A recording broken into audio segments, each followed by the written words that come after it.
And good afternoon, everybody, and welcome to the 2025 Defiance College football season here on the Yellow Jacket Sports Network.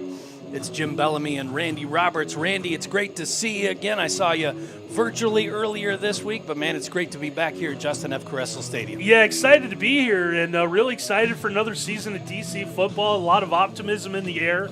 We'll talk about that with Coach Nickel in a couple of minutes, but here's the team off a big win and a historic win last week to kick off the season. Got a big win on the road, and we talked last year about some of the changes DC was going to make. Now a full-fledged member of the Mid-States Football Association. You got a non-conference game against a team from the other division, which makes it a little more confusing because only the games in your division count, but it's still all one big conference. We're all one big happy family. We just live in two different houses. Yeah, but that's the way it is sometimes. Right? Still learning the way things work here, but huge opportunity for this DC program to go to 2-0 for the first time in quite some time. I'm really excited about not only today, but really what the season could bring.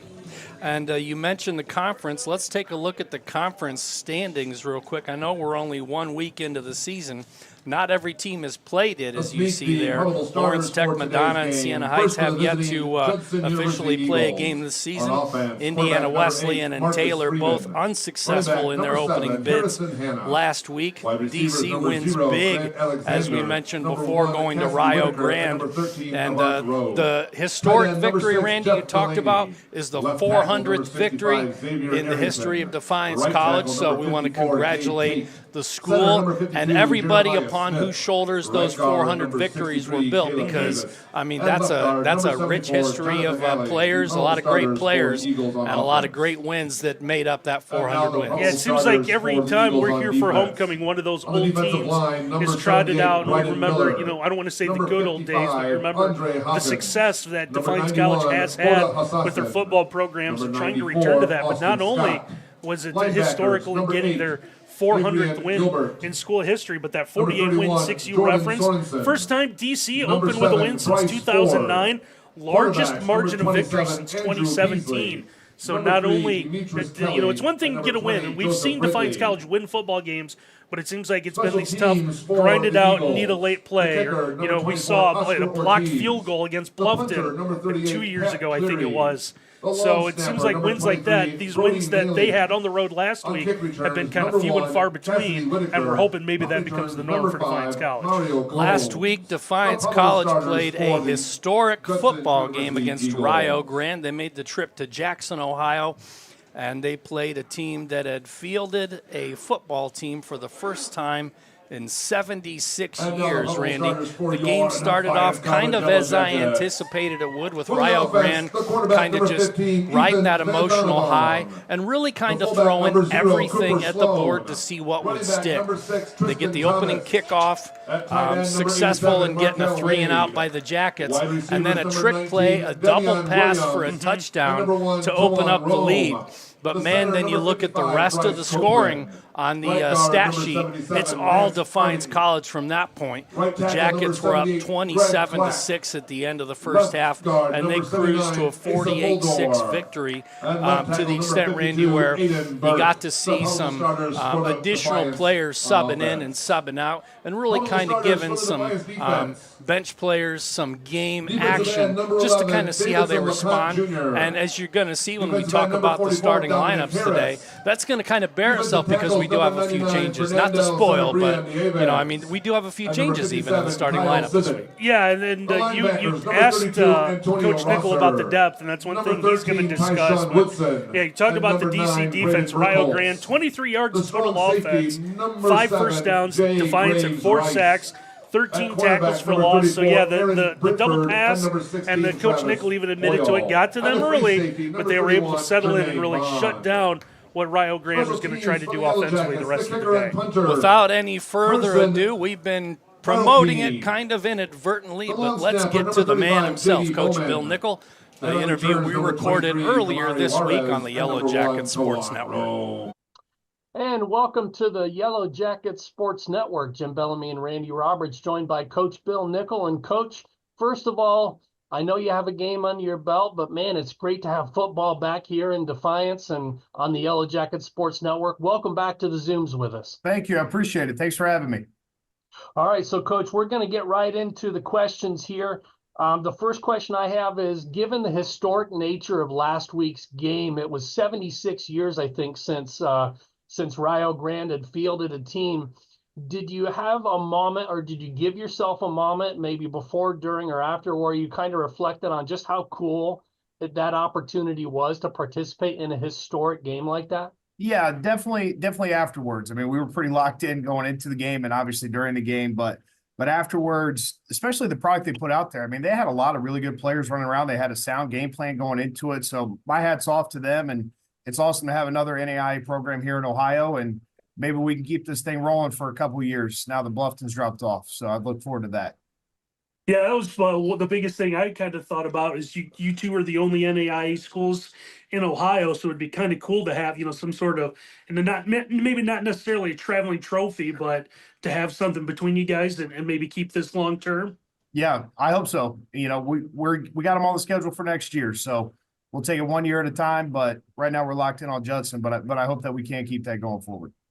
The victory for you, your first season opening win since 2009, biggest margin of victory for you since 2017. So it had to feel good to get a big win like that to kick off the year. Yeah, definitely. I mean, our kids are highly invested. We've had a great offseason, great summer training.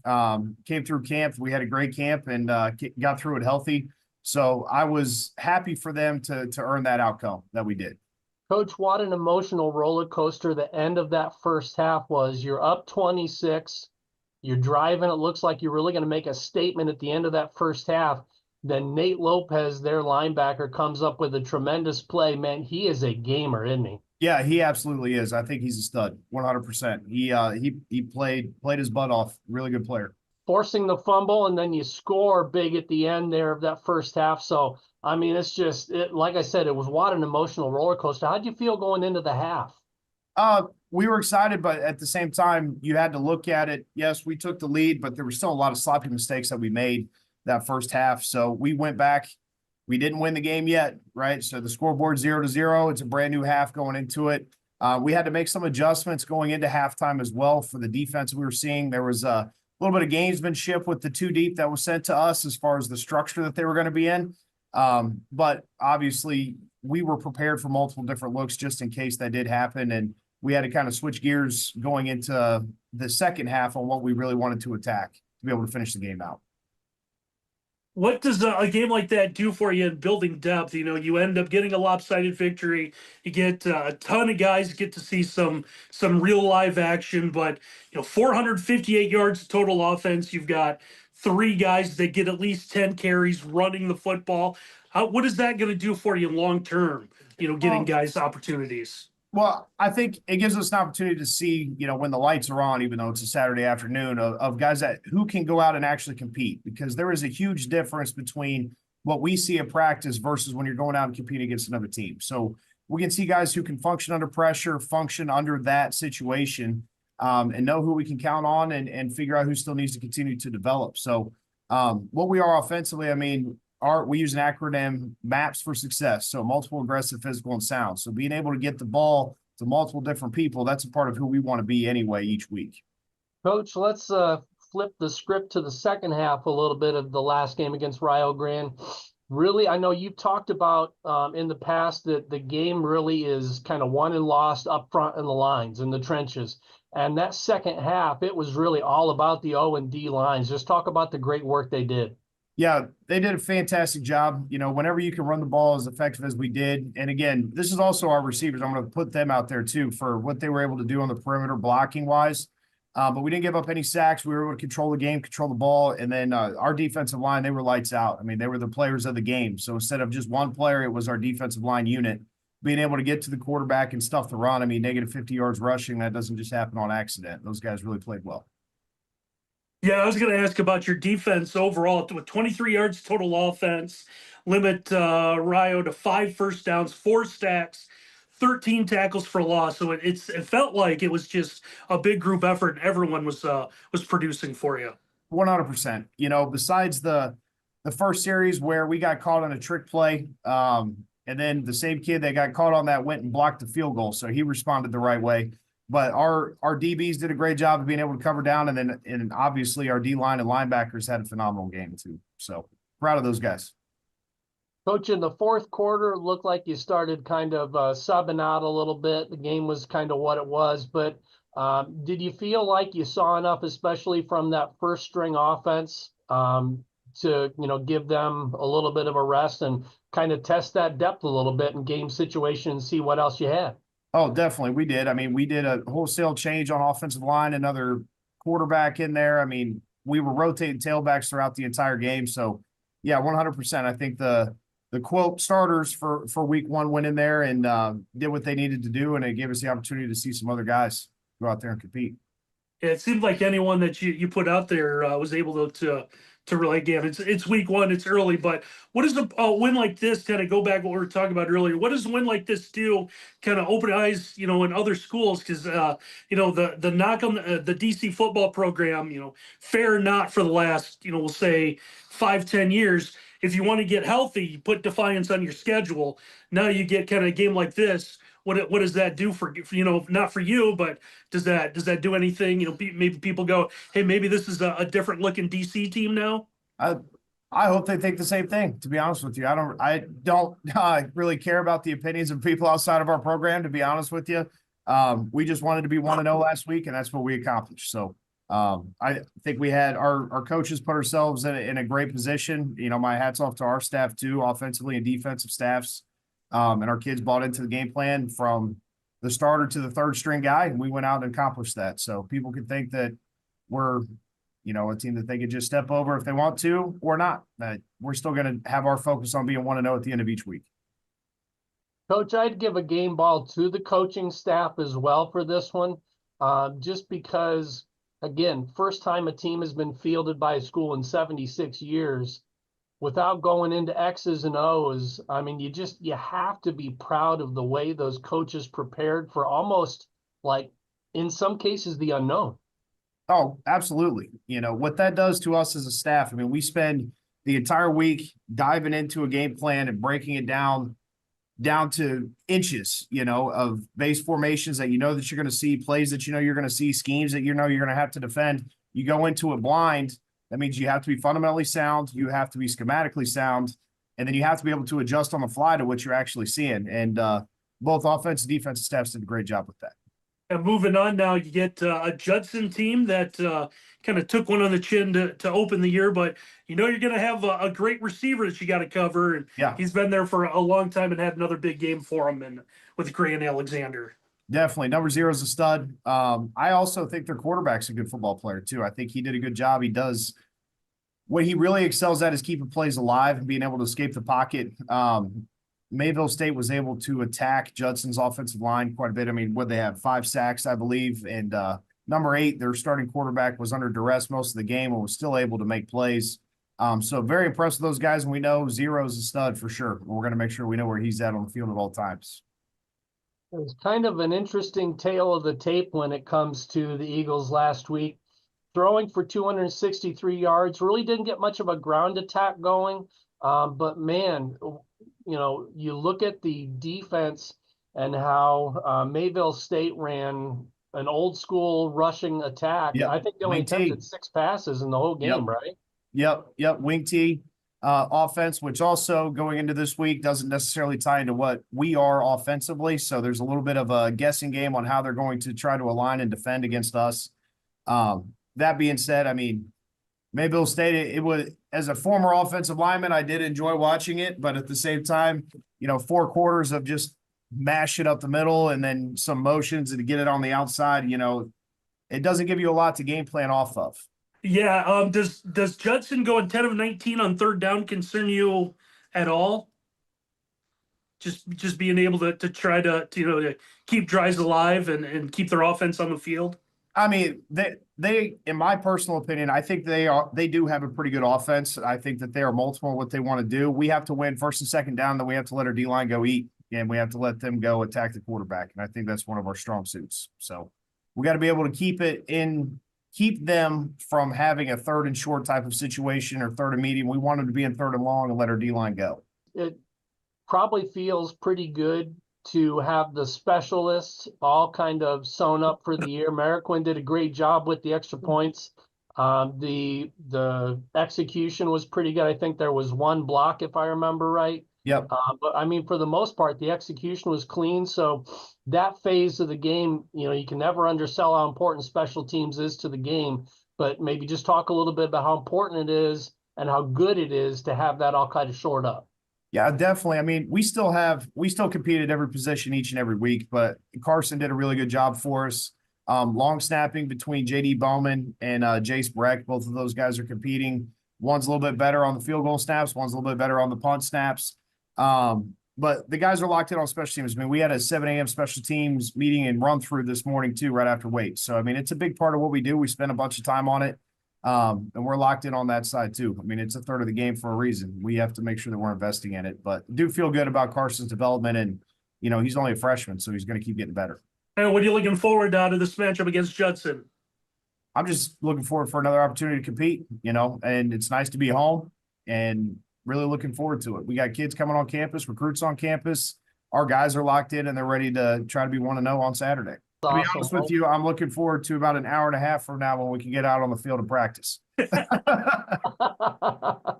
Well, Coach, we won't take up any more of your time. I just wanted to say thank you so much for joining us again. And, man, we are looking forward to Saturday's matchup against the Eagles. And, we are really pleased with last week's result, as I'm sure you are. And we're excited about football being back in Defiance. Yep, so are we. Hey, appreciate it, Coach. Yep, thanks, guys. Hey, thanks a lot. Coach. Yep.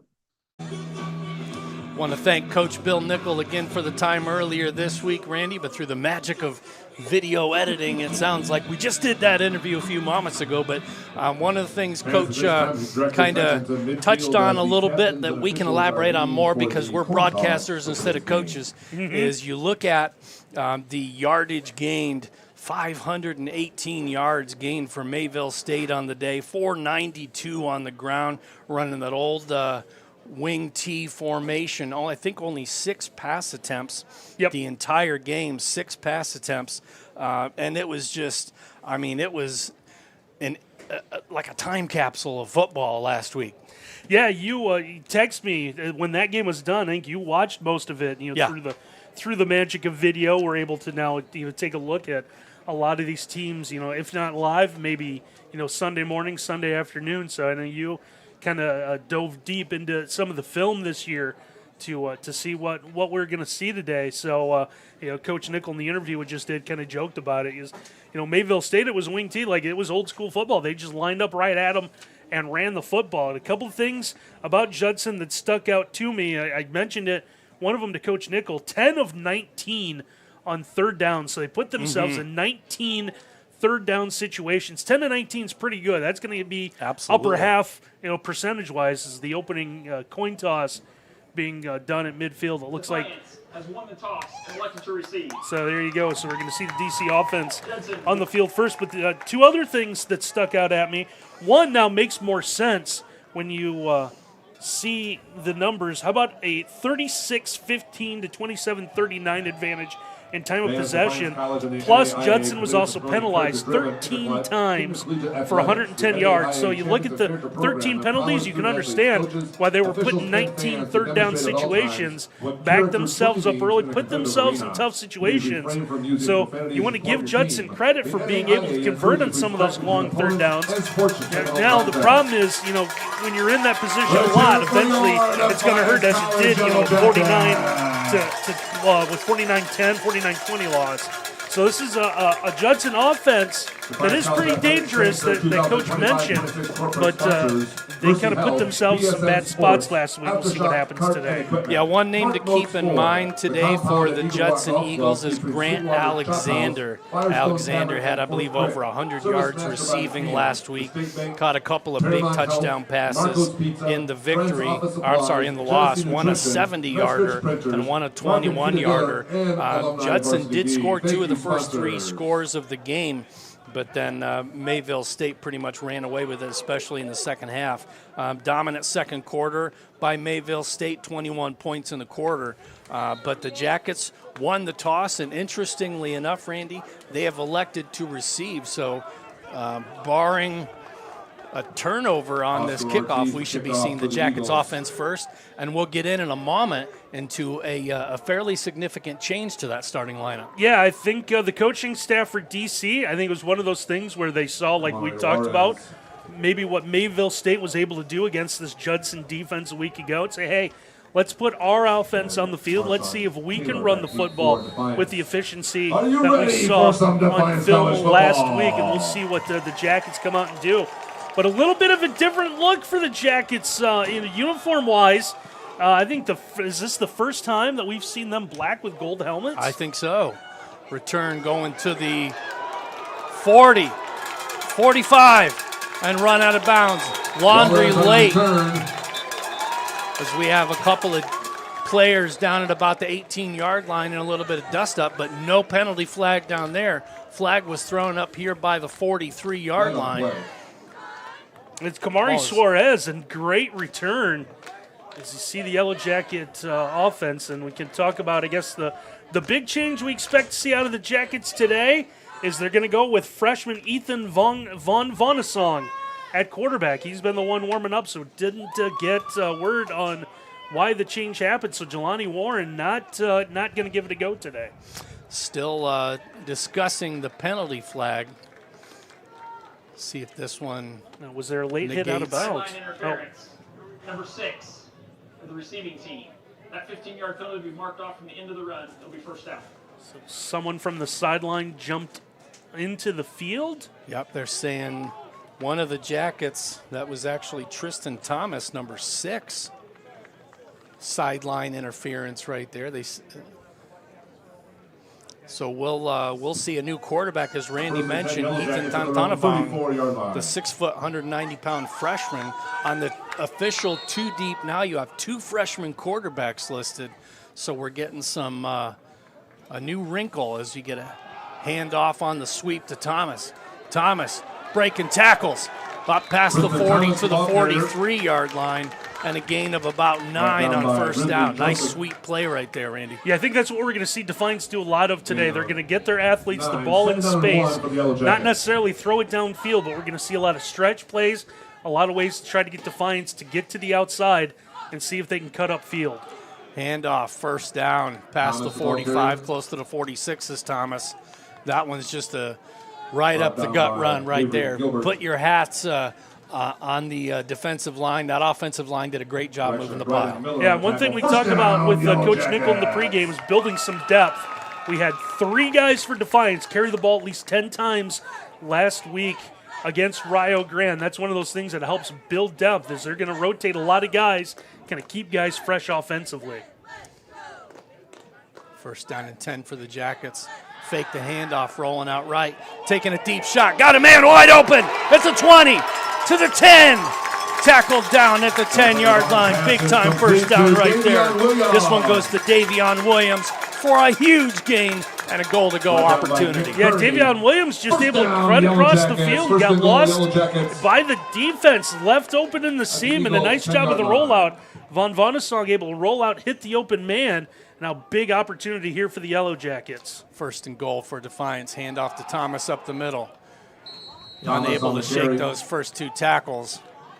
And a good stop there by the Eagles defense. So a second and goal will give him maybe a yard on that one down to the 8. Yeah, nice job. Andre Hawkins, number 55 for Judson. A big defensive lineman listed at 280. You can see, yeah, right in the middle there. He's going to clog a lot of things up. Screen. Down inside the 5 to the 3. This will complete to Davion Williams as well. Yeah, you've got guys like Williams, you got Taiwan Rome, Jalen Warren. There's a lot of guys with a lot of experience can hurt you with the football. Suddenly this Defiance College team comes up with a lot of weapons, and they're going to go single coverage at top side. Quarterback keeper down to the 1, maybe the 2. Going to mark him down at the 2. We'll see if the Jackets go Oh, it looks like they're calling in the kicker. They're going to take the points as they're going to send Mariquin out there for the field goal attempt. Surprised they didn't go for it there? A little bit. You kind of set the tone, see if you can get, a lot of coaches say if you can't, well, they backed it up. I guess it's going to be closer to the 3-yard line. I think if it was from the 2, you would consider going for it. But instead, they're going to settle for what looks like about the 19-yard field goal. Carson Mariquin, a freshman, made all but one of his extra points last week. One was blocked, low snap, kick up, kick is on the way, sneaks inside that left upright and is good. Basically an old school extra point right there, but it gives the Jackets a 3-0 lead on their opening drive. Yeah, it's just a little confidence builder, able to get them on the scoreboard that you'd like to see them especially after taking that long pass play, turn that into a touchdown, but good to see Defiance at least take the opening possession, put some points on the scoreboard. Mercy Health is a proud sponsor of Defiance College Athletics. Mercy Health offers high-quality health care you need and the compassion you deserve.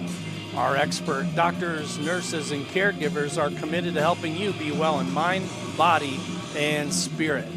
3-0. Got a little ahead of myself there, Randy. I was hopeful for that. Cassidy Whitaker, Jeff Delaney back deep for Judson. So Thanthanavong with a nice opening drive there for the Jackets. A lot of poise in the pocket for a freshman, especially with limited game action so far this season. But Thanthanavong did a really good job right there directing that offense. A lot of tempo, some spread formations, Randy, but really kind of, other than the one big pass play, kind of keeping it simple and effective, and running that ball in the short passes really worked out for him. Yeah, I think that's kind of what we're going to see out of this Defiance offense today. Return goes past the 30 to about the 31-yard line. So a good run back that time for the Eagles. And that's where they will set up shop for their first down. So we'll get our first opportunity to take a look at Marcus Freeman, the junior 6'2", 210-pound quarterback. I thought maybe Notre Dame's coach was here. Yeah, no eligibility left as a player. He's all in on the coaching now. He's got a golden dome, too. Handoff running to his right, short gain right there by Harrison Hanna, the 5'8", 185-pound sophomore. You have a lot of junior and senior leadership on this Judson team, Randy. But again, they just ran into a buzzsaw last week with Mayville State. 2 wide receivers to the near side, 1 to the far side for the Eagles on a second down. Handoff up the gut. Maybe 2 on the carry, but the Jackets defense pushes way back at the end of that play. Yeah, and says you're going to have to earn these yards today, young man. Good to see a lot of jerseys rallied to the football. We're going to see here trying to run into that line, and you're going to see 3, 4, 5, 6 black jerseys and gold helmets come and get to the football. So these are the downs. You got to watch number 0. He's the one that's going to cause a lot of the problems for this Judson offense. Going to test the Jackets secondary for sure. Freeman back to pass, shooting over the middle, close to that first down. I think they're going to give him the spot. He's going to be right at the chains, and they're going to wave him on for a first down. So that's a good job that time by Rowe. Rowe goes right to the stick, sits down in the zone, and gets a nice first down. Yeah, you'd like to see him maybe go a yard or 2 beyond, especially in a play like that. They got to come back to the football. That one was going to be close, but able to get the forward progress. Fakes the handoff, backwards pass right there. Good catch, but the Jackets sneak that one all the way to the sideline. We get a late flag. This one might be a face mask. Taken out by. Yeah, it's we'll going see to be what the officials call, but I think that one might be a face mask at the end of that on the end of that tackle, Randy. Yeah, Jay Graves, number 7, is the one that came up to stop for Defiance, and yeah, did he get the hands, or at least maybe a hands to the face, or up by the helmet here? Face mask. Defense. Number 37. 15-yard penalty. First down. They're actually going to call Dominique Williams, the sophomore DB. I'm with you. I thought that was number 7 down there, but they get Williams on the face mask, and they are in plus territory, the Eagles are, with about 10 minutes to play here in the opening quarter. Judson's first possession. Freeman with the snap. Swing pass. Freeman's pass complete to Hannah. Little flop at the end of that play, trying to draw the flag. Not going to happen. Yeah, he's the one that Hannah ran in and took the contact, trying to draw another 15-yard penalty. Not a bad idea. No. Some pro basketball players have made a fortune doing stuff This like is that. correct. 2nd down and 7. Ball at the 41-yard line. Quarterback keeper. And, that's the ground cannot cause a fumble right there. Otherwise, that's a house call. But, man, I feel bad for the running back in that case who got the fake. Didn't even get the ball and got blown up. Yeah, nice job there. Damon McCracken, number 23 for Defiance College. The transfer from Walsh played his high school ball at Van Wert. His job was the running back. He took him out, but unfortunately, nice job by Freeman. Kept that himself. Talk about staying committed to your role right there, too. The thanks I get. Over the middle, caught, 1st down, big time catch right there to Rowe again. Yeah, Van Rowe has stepped up here early. He's been the target. And we mentioned Grant Alexander, 6 catches, 157 yards last week. He's been the single receiver up to the top of your screen just about every play. Haven't really looked to him a lot. Option pitch to the right. Gets about 5 to Hannah. And Judson looking pretty good on their opening drive as well as we get down to 8 minutes, 30 seconds to play in the opening quarter. Jackets get a field goal on their opening drive. Judson looking to respond with at least some points on this drive. Still a little bit out of field goal range. There's a handoff running left. 1st down and more. Good tackle. That could have saved the house call right there. Yeah, nice job in the open field. Hannah with a nice run on left end. Yeah, Jermaine Bond, on the tackle. Freshman from Muncie, Indiana. Nice job in the open field. Kept that from being a big Eagles game. from the Yellow Jacket 12-yard line. So a lot of confidence in both of these offenses so far. The defenses need to rise to the occasion here as the Jackets defense being tested early on this long drive. There's a run to Hannah that goes nowhere. In fact, he gets stopped at the 14-yard line. He'll lose a couple yards. Damon McCracken in on the tackle. 2nd down and 12 inside the red zone. Yeah, a guy we talked a little bit about last year in that defensive line is Fernando Sanabria Villas in on getting a big stop.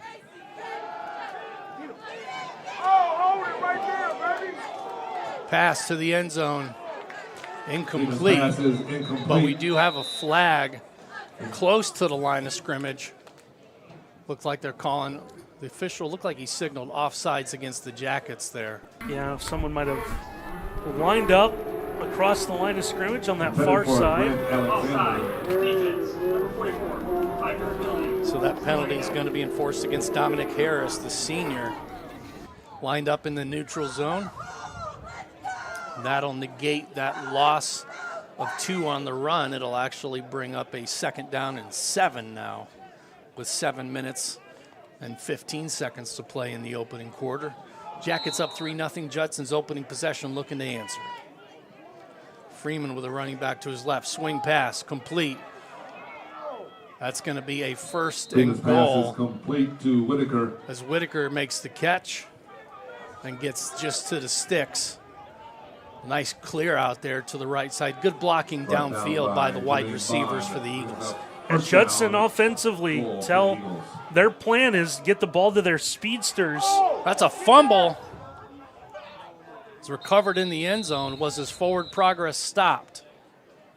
Players for Judson signaling touchdown. That looks like it is. They're calling a touchdown. So that one was fumbled into the end zone and recovered by one of the Judson Eagles.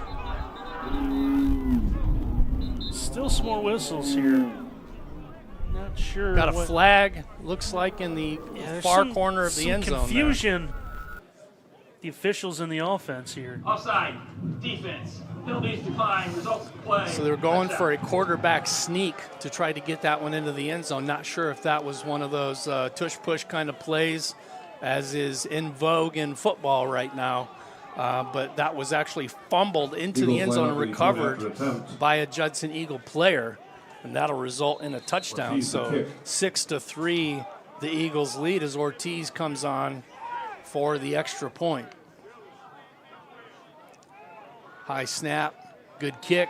Kick is up on the way, and it is good. So Oscar Ortiz, the freshman. There's another flag. Stop me if you've heard this before, but there's a flag on the play. We'll see what this one is. I wonder if this is, if they're going to go for the offsides hat trick. There it is. If you had that on your game bingo card, you can already cash out. Yeah, three offsides in one possession. Gotta be something with the alignment or something Defiance is doing wrong, or they're just lining up. See Coach Nick a little fired up on the sideline. Cannot like the fact that he just had 3 offsides penalties on one drive. So 7-3 your score. I want to thank BSN Sports, providing all of your Defiance College gear. We remove the hassles related to purchasing uniforms, equipment, and spirit wear, and anything else your athletic program needs, giving you more time to impact lives on the field. Visit the sideline store at defianceathletics.com. So each team gets one possession, each team gets one score. Unfortunately for the Jackets, the Judson Eagles drive results in a touchdown. Fumble recovery in the end zone, what could have been kind of at the end of that drive, but even if the Jackets had recovered that fumble, the penalty would have negated that and Judson would have had another play inside the 1. So once again, Judson able to get a couple third downs. We said it, 10-19 last week. Defiance put them in a couple of bad spots. They were able to take advantage. This one going into the end zone and out of the back of the end zone. So good decision that time by Taylor, Marshawn Taylor, to let that one go out of the end zone. And this one will be a touchback. So Jackets will get their second possession. And we will once again see Ethan Tanthanavong, the freshman, leading the team today. He is the QB1 on the 2 deep. And we'll see how the Jackets respond to giving up a touchdown. So far, both defenses, really it's all about essentially a goal line stand for the Eagles is the difference. Here's a run to the left, cutting it back up near the 45-yard line. Big-time run by Rome right there. Kind of a little misdirection. Yeah, you can see that on the replay here, so it's designed to be a sweep. We saw the Jets sweep that opening possession. Everyone runs one way, they go with Rome the other. He's able to get in the open space and gets a big gain. So far it looks like the opportunity to run in this Judson Eagle defense is to go outside the tackles. This time they're going to run up the middle. This one going to be stopped for a loss on the play. Handoff goes to Tristan Thomas. And again, I think the strength of this defense today so far for Judson looks like the middle of that defense, Randy, but running outside the tackles seems like the opportunity for the Jackets. Yeah, we mentioned Andre Hawkins once already in the middle of that defense. He seems to kind of lead the way in that 4-man front, but Defiance showed it in that opening drive and the first play here. If they can get to the outside, seems to be where some of the weaknesses are on this Judson defense. 5 and change left, 5:40 to play here in the first quarter. Fake the handoff. Tanthanavong rolling out to his right. He's going to have some room to the 50, almost to the 45. They'll mark him down at about the 46-yard line, which is right at the sticks, and that's enough for a first down. Good job. You see that tackler coming in at the end right there. It's number 6, Andrew Beasley, looking for the stop. Would have probably got a horse collar. Looked like he was grabbing high for that tackle, so it's a good job by him to let up. Run up the gut. Thomas breaks it to the right. He's gone. No flags. Touchdown, Jackets. Yeah, nice job, Davion Williams, number 19. See him celebrating there. Williams is afraid he's going to get an inadvertent block in the back. When Thomas went by him, he just turned. He knew a trail defender would be coming. Didn't want to make any contact, so he just kind of backed up and stayed out of the play. Stayed out of the way, and the result's going to end up being a 46-yard touchdown run. The scoreboard is actually incorrect over there, Randy. You see they have it 12-7 Jackets. It's actually should be 9-7, yeah. Marquin awaiting the kick. This one's up, on the way. Perfect. So 10-7 Jackets lead. Maybe touchdowns are worth more now. Either that or it's the honor system. The first possession, I scored. I was in. It's okay. So you see the run. Good job shaking through the tackles. Good job right there knocking your good call, Randy. Good call. I saw the arms go up, and we also, Garrett Mansfield go scurrying down to the other end of the scoreboard operator's at, so he's going to make sure that this correct score goes up right quick on the scoreboard. So 10-7 your score officially. We want to say thank you to Sweetwater Chop House. Sweetwater Chop House is located on Eagle Rock Golf Club, open to the public 7 days a week. This is the spot for celebrating birthdays, anniversaries, company parties, or if you're just in the mood to come out and enjoy his mouth-watering meal and amazing signature drinks. The focus for Executive Chef Aaron Weibel is to maintain a scratch kitchen, preparing everything daily from sauces to breads, utilizing local area farmers for fresh veggies, and using our on-site herb garden. We take great pride in providing each of our guests a wowing experience. And a wowing experience is what you've gotten so far from both of these offenses, as the Jackets have scored on both of their opening possessions. Judson punches it in on the fumble recovery in the end zone for their first possession for a touchdown. It's 10-7 DC, and Mariquin gets ready to kick this one off.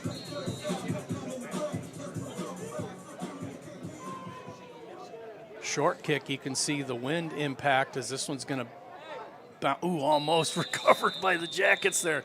That one got held up, and I know that one was going out of bounds, but man, nobody from Judson ran up to that ball, Randy. Yeah, that took one big bounce. Straight up. Yeah, it looked like it was going to stay in play and allow the Defiance special teams unit. Kicking team, number 43. 5-yard penalty and a re-kick. So they're actually going to re-kick. I'm surprised by that. Yeah, well, if I were Judson, I would take the yardage and just. And Mariquin took the tee and ran to the sideline. So are we going to have? Are we going to change kickers for this? Or did they not realize there was going to be a re-kick? Yeah, I was going to say you can give him a second. There we go. Okay. It's okay. I'm giving him permission to go ahead and find that tee and re-kick it. I don't think Coach Nickel really. I think they're just going to take 5 yards and take it at the 35. That's what I would. I mean, 35 is pretty good starting field position. But you can see the impact it does. You look at the top of the goalpost, Randy. Flags aren't really blowing all that strong. But you can see it in the kicks, how much that wind looks like it's holding the ball up going left to right on your video screen. Yeah, we see the trees across from us. You can see see some of the branches swing a little bit. Yeah, not necessarily the goalposts or the flags. This is to the 21-yard line. What they tried to do that last time, kind of pin it on the sideline. That's going to be about a wash. Yeah, Whitaker gets it up to about the 33, 34 yard. I think they'll mark it at the 33 for the first down. So Judson actually technically loses 2 yards by the decision to re-kick there. But, man, you can see the impact the wind is having on those kickoffs so far. 4 minutes, 59 seconds to play in the opening quarter. Jackets lead 10-7 on the Yellow Jackets Sports Network. And Freeman will come back out with 2 wide receivers to the top. This will be a handoff, but the Jackets are all over this one.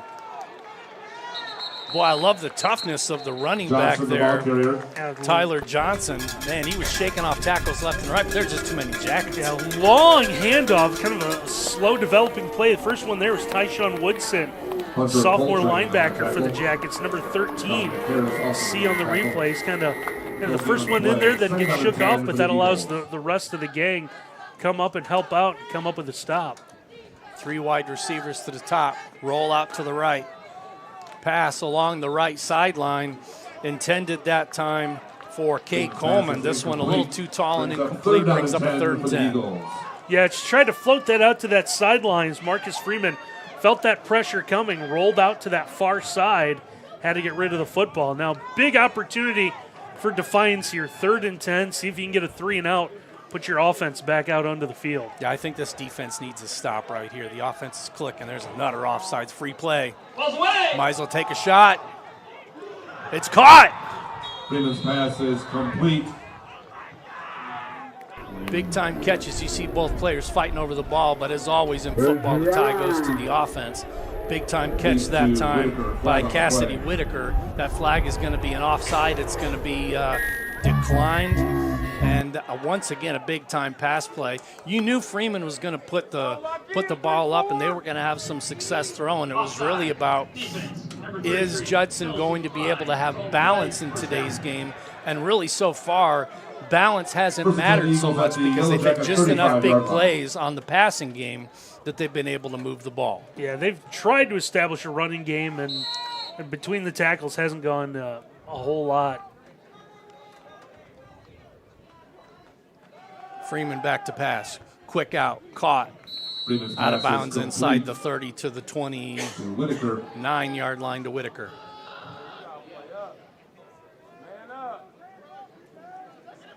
So a 6-yard gain on first down.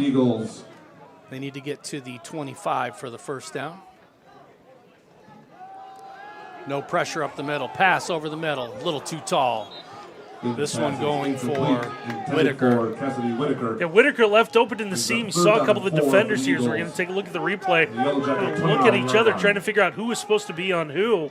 Yeah, this was one of those. I thought you had him kind of plays. It's going to be just outside of the screen there. You saw kind of two of the DBs look at each other and go, I thought you had him. Yeah, it looked almost like it was a pass-off, but you only see one safety over the top right there. So Freeman, incomplete. Flag on the play. Tell me this isn't another offsides penalty against the Jackets. It's thrown at the line of scrimmage.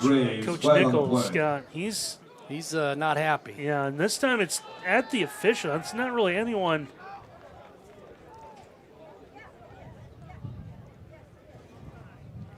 So the Jackets are obviously trying to jump the snap or anticipate the snap count.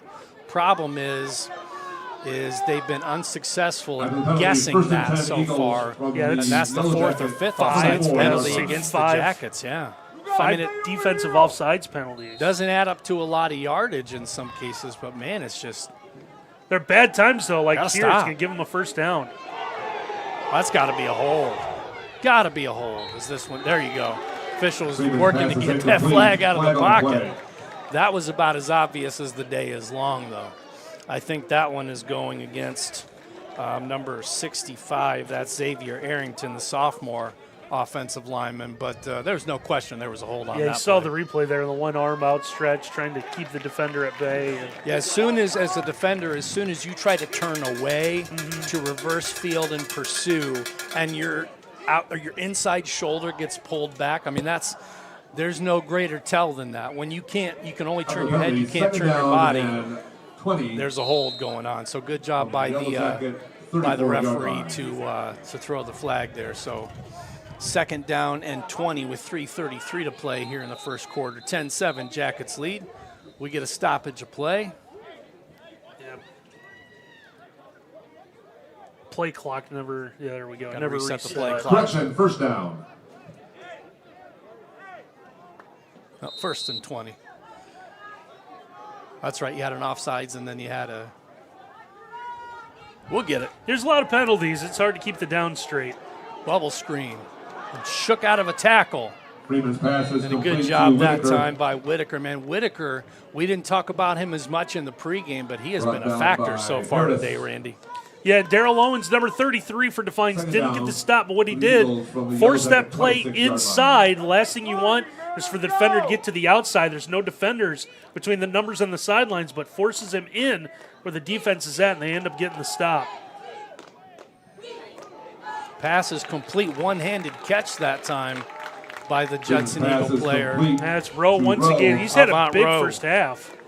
Great catch on Taken the out by one-handed McCracken. reception. Again, a lot of the throws for Freeman, especially those speed outs, have been high. So you Pressure. wonder Big at Graves some on the point, tackle. is one of those going to hit off Here's the a fingertips third of down the and receiver and 9, pop up for a the potential Eagles. tip drill interception? Got to look for that as the game goes on. Third down and long here. Probably in field goal range with the wind to their back, but obviously Judson wants more. This one over the middle. Caught. First down. At the Rowe 11-yard line. Rowe again. Big Freeman's time. pass complete to Rowe. Judson having no trouble moving the Brought ball down through the by air. It's the run where they've Davidson struggled Hunt. so far, but First down, the Jackets Eagles. secondary has not put the clamps down so far in this impressive 11-yard passing line. game by the Eagles. Yeah, they've noticed something in the secondary for Defiance. Going with the head count right there, the head fake snap count. Just outside the goal to go as there's an option pitch out to the right. Got a flag on the play. This one might be coming back. Yeah, Harrison gave that one away a little bit. And we have a late penalty as Jacket knocked one of the Judson players down at the end. So I think these are going to be offsetting. I think we're going to have a hold and we're going to have a personal foul. So we'll probably just replay first down and 10 on this one. Because that was during the play. It wasn't dead ball. If it was dead ball, I think they'd mark off the 15-yard penalty. Yeah, I think that's what the discussion is. Was it It during wasn't the a play dead or ball, after yeah. the play? Because, yeah, that makes if it is a dead ball, which I agree with you, I don't think it is.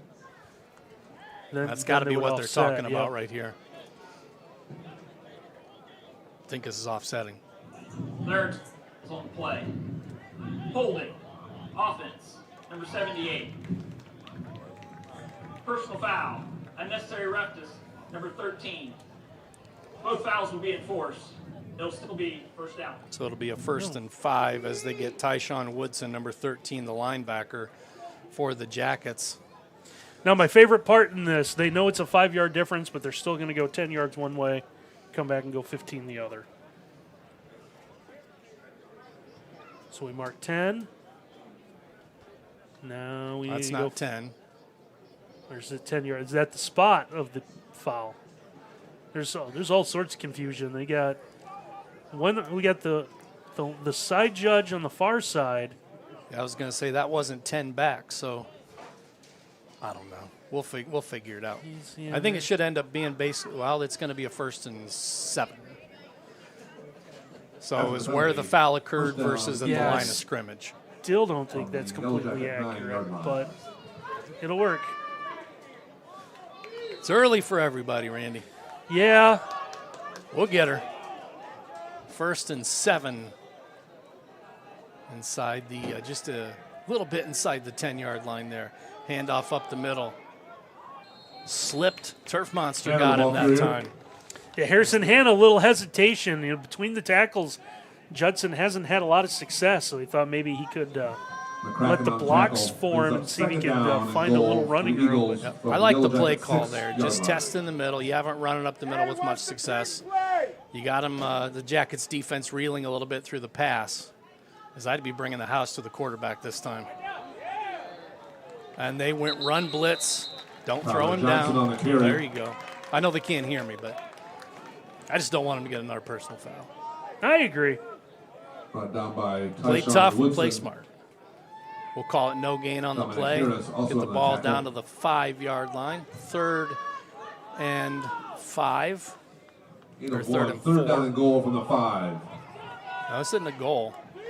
This you can get. I think you can get a 1st down inside the 1 or inside the 2. Freeman back to pass over the middle, caught, touchdown. Good tough run that time by Judson. First time Grant Alexander's touched the ball today. Defiance done a good job defending him, but he's able to cut across and give just enough room to get into the end zone and score a touchdown for the Eagles. Big time answer that time by Judson again. Field goal, touchdown for Defiance, touchdown for the Judson Eagles. Makes the score 13-10 with 34.6 seconds to play in the opening quarter. What has been a very entertaining first quarter.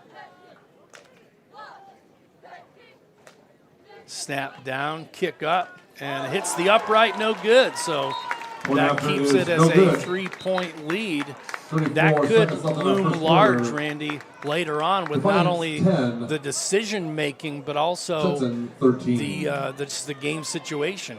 Now field goal can tie it.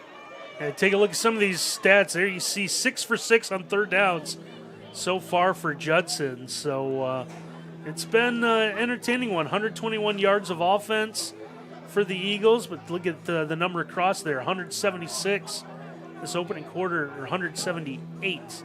6 and 8. 18 yards of play for the Jackets, only 5 yards of play for Judson, but Judson's run 24 plays so far. Taylor and Juarez back And you got to think Defiance. If we scroll down just a little bit, we look at time of possession. Got to be dominated, you'd think, by Judson so far. There it is, 11:21 to 3:05, just based on more than twice the number of plays. And you'd think for a team that passes that you'd have a lot of stoppages of time. But their players don't really go out of bounds a whole lot.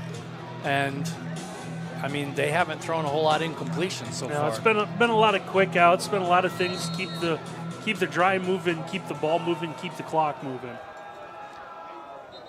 And what's good for the goose is good for the gander, as Mariquin had one of these. The wind blew the ball off the tee, so Judson has to deal with the elements just like the Jackets do. As Oscar Ortiz gets ready to tee this one up. Again, just under 35 seconds to play here in the opening quarter. 13-10 with the missed extra point.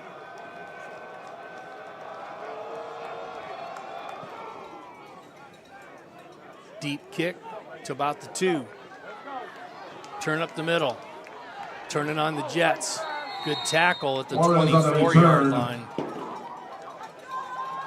Little celebration by Bryce Ford right there, the sophomore. Good tackle in the open field. Looked like he was going to be able to break that one out to the right. Yeah, unfortunately, it might have been a little friendly fire at the end of that, too. I think he ran into one of his own guys. 1st and 10, Yellow Jackets from their own 24-yard line. Back out to run the offense for his third possession. 28 seconds to play here in the opening quarter. 13-10, Judson leads on the Defiance College scoreboard. Thanthanabong with the keeper. Good tackle in the open field by Judson. On the carry.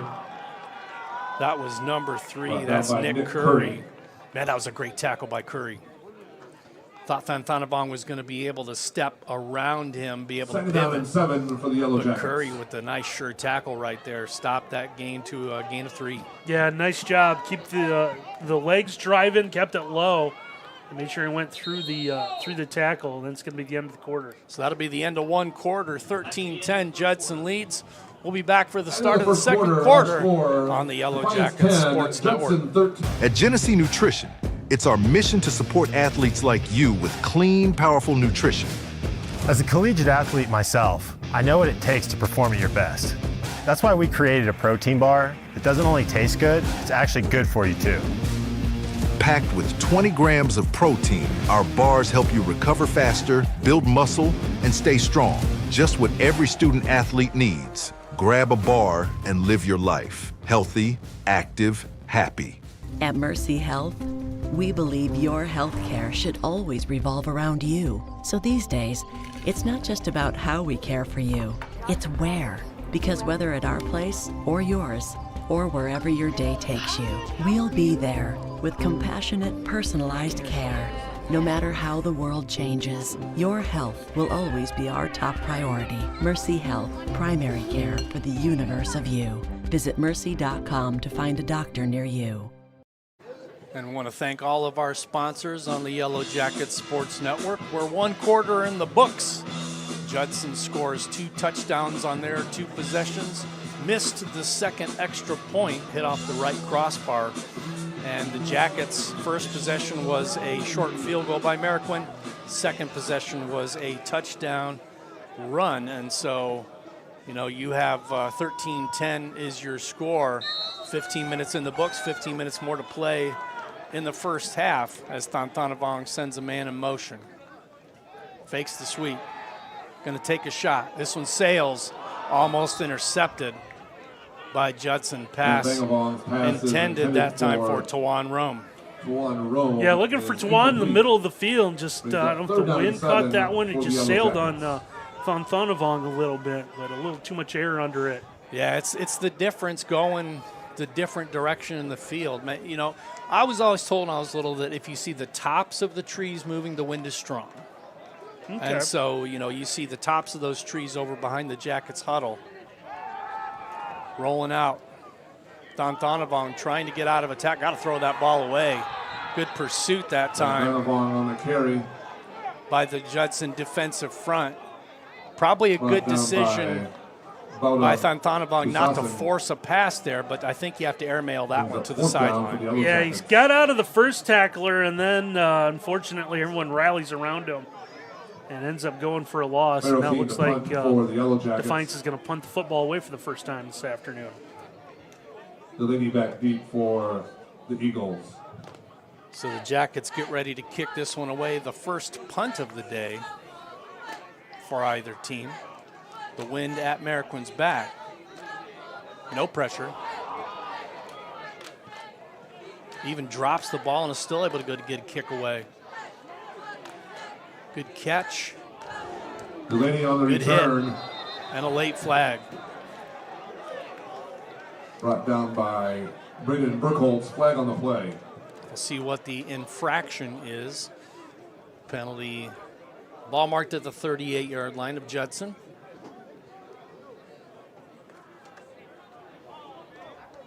And we'll see if what the conference results in. Yeah, it might have been out of bounds when the hit was made. Return was headed that way. Got to think it's either an out-of-bounds hit or a sideline warning. Personal foul. Unnecessary roughness. Number 35, the kicking team. That 15-yard penalty will be added to the end of the run. First down. So that'll mark the ball all the way to the Defiance College 47-yard line with the first down. Or the 45, sorry. 38 plus, well, no, I was right, 47. 38 plus 15, 53, so that would make the 47. After the penalty, 1st and 10, Eagles from the Trust your first answer, Randy. Yep, and now Defiance. Or go for all of the above in multiple choice. Yeah, Defiance's defense here is going to work on a short field and see if they can come up with a stop. Going to have to stop the pass. Get pressure on the quarterback first and foremost. He has too much time back there, does Freeman. Trying to roll. Gets out of bounds, does Freeman. Just get what you can. He got about 2 to the 45-yard line. Smart move by Freeman that time as you see the Judson Eagle offense. Marcus Freeman, a 6'2 junior. Harrison Hanna, the sophomore running back. Done some damage so far. Their wide receivers are just absolute studs. They've played a great game so far, and we're only 1 quarter in. Toss sweep going to his right is Hanna. Hanna, the ball carrier. Get about 2 to the 43-yard line. It'll bring up a third and about 5. Third and maybe 6. Nice pursuit there for that DC defense. That you see the DC defense on the screen, Randy. Yeah, stretched out there. Got to have a 3 and out here. Can't let Judson drive down and score again.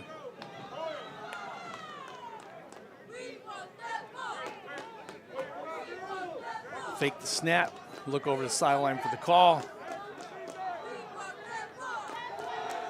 Freeman, no pressure. Steps up, flag on the play. I think this one's going to be a hold. And it's a sack by the Jackets. Big time stop that time by Kobe Boone. We'll see what the flag is. Actually, there's 2 flags on the play. And just simple pressure coming up the middle. You're going to see number 91. He's going to be bottom side. And he kind of ran through a hold. Wasn't faked out by the pump and able to bring Freeman down.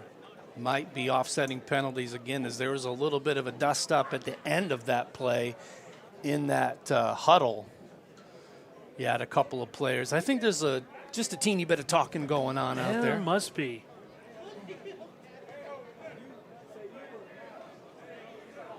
Maybe he's going over to ask coach. You want to take the penalty, and if I'm coach, I'm saying nah. Make him punt.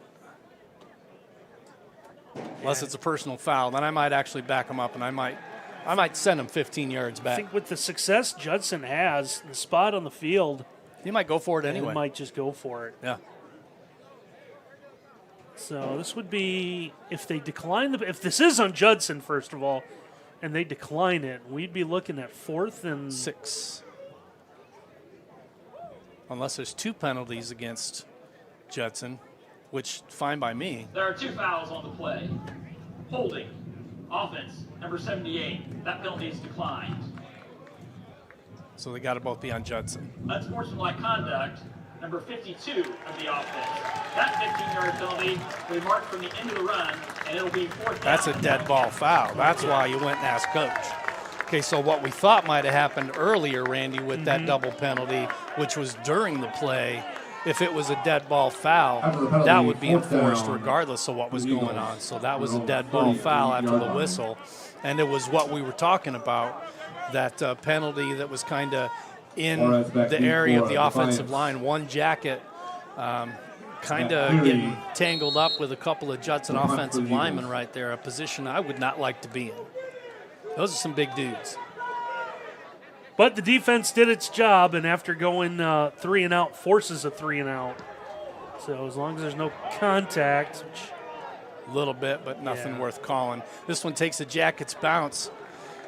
Stopped at the 47-yard line. So, that, again, we talked about the wind. You cannot underemphasize how important special teams is in football. Yeah, tried to keep that one low. At the Yellow Jacket. Didn't know if that was going to blow around. Yeah, kind of take a look there. It shows you what the players are dealing with on the field there. See everything swaying. So there's the flag. It's tough to tell because it's wrapped all the way around the pole. Yep. Sneaky strong. 13-10, Judson leads here early in the second quarter, 12-18 to play in the second. Sneaky strong, it's just like Ken with those pieces of pizza. I've never seen a paper plate hold so many slices as but you saw it there, you saw the ball just knuckle. That's got to be incomplete. Who's coming out with it? Jacket's coming out with it. Yeah, watch this. That's got to be incomplete. Did he make a football move? Started to move upfield. Officials are going to discuss this. Yeah, they're calling it incomplete on the field.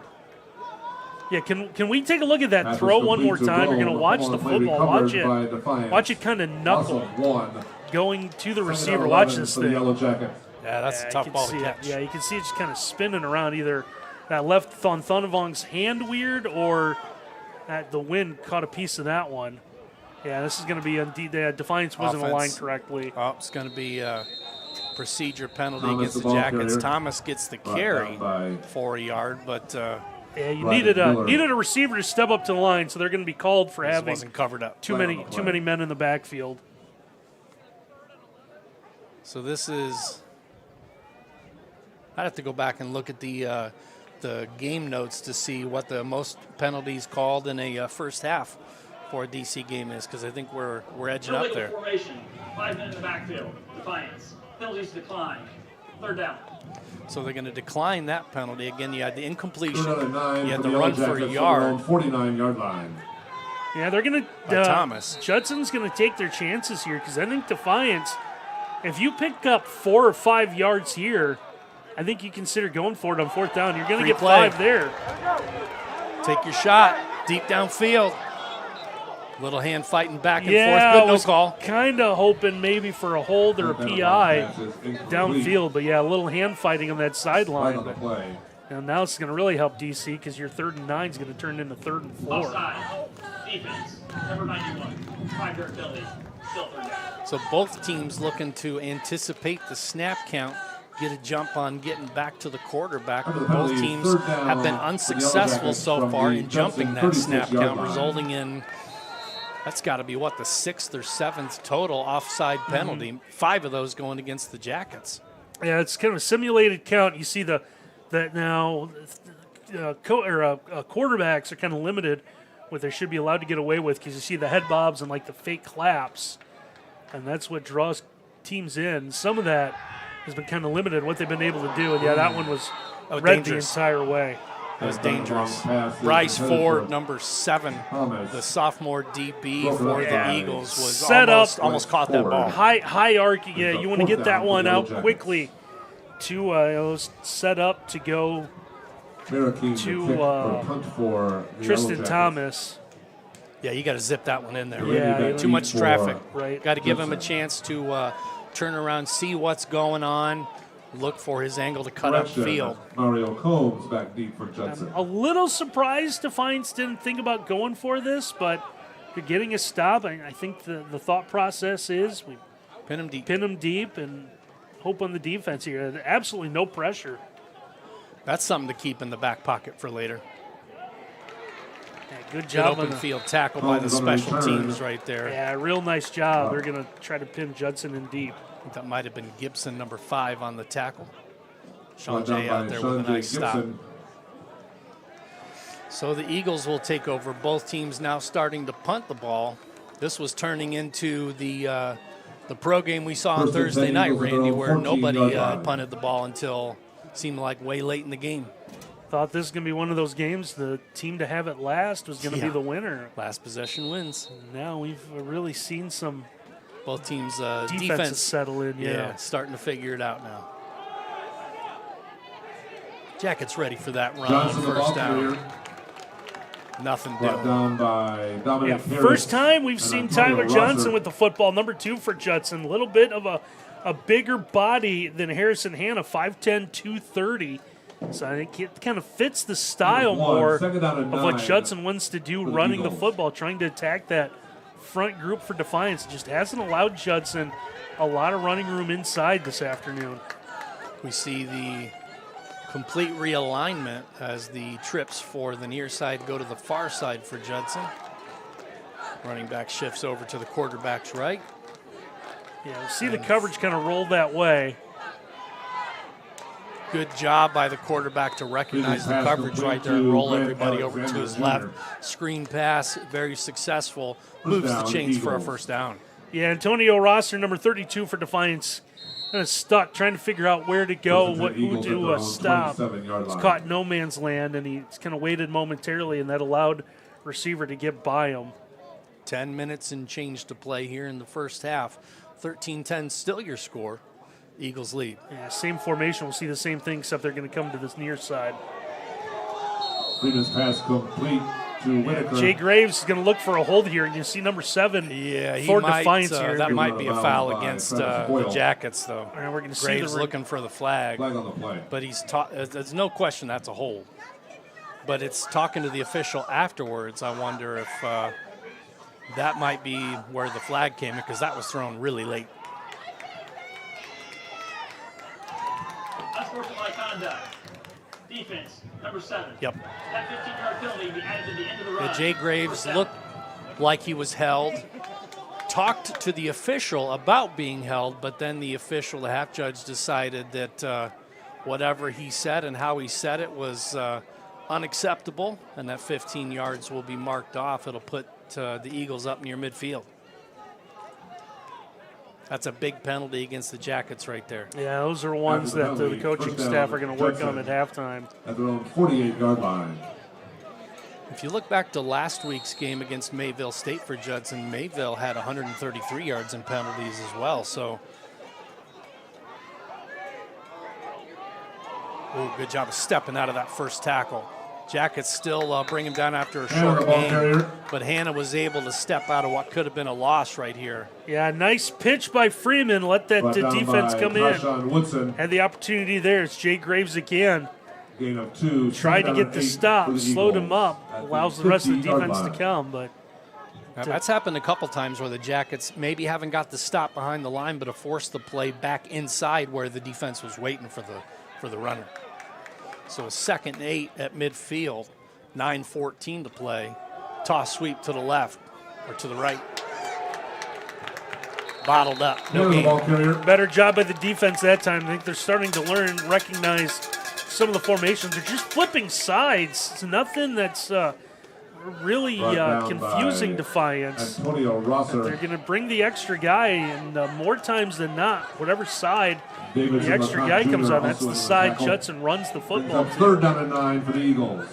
So 3rd and 9 for the Eagles here with 8:40 to play in the first half. Freeman barks out, then looks to the sideline for the call.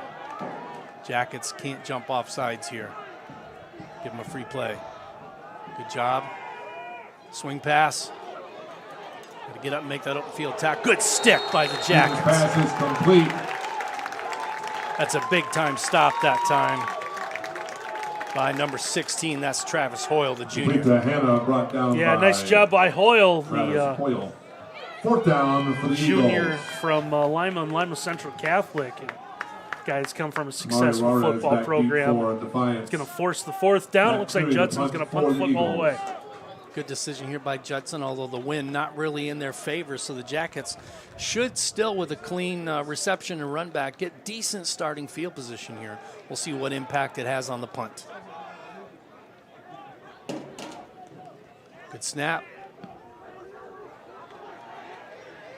Yeah, that thing held up in the wind again. Oh, nice bounce, though, for Judson, inside the 10 to the 9. So the wind held it up, but it took a fortuitous bounce. It'll be a first down, Jackets at the 9-yard line. 9-yard line. First and 10, Defiance. I want to say thank you to Aftershock Cart and Equipment. We are your one-stop shop for carts. We sell and service Yamaha, EasyGo, and Club Car. We have stock and custom carts, new and used carts, and a full line of accessories. We can build a cart to your specific needs. We also offer financing through Yard Card with rates as low as 3.99%. Stop by our indoor showroom or give us a call. We look forward to hearing from you for all your karting needs. So Thanthanavong back out with 7.5 to play. Handoff, going sweep to the right. Flag on the play. Again. Thomas on the carry. Thomas with the carry. Flag on we'll the play. see what the flag is this time. Probably a hold. Mario Combs in but on the we'll tackle. see. Correction, Andrew Beasley on the tackle. Asking the Judson Eagles what they would like to do, so blocking the back. Half the distance. So they'll take that half the distance penalty, bring up a first down and about 15. Yeah, it's about 14, 15. So it's going to be from the 9 to what, about the 4.5?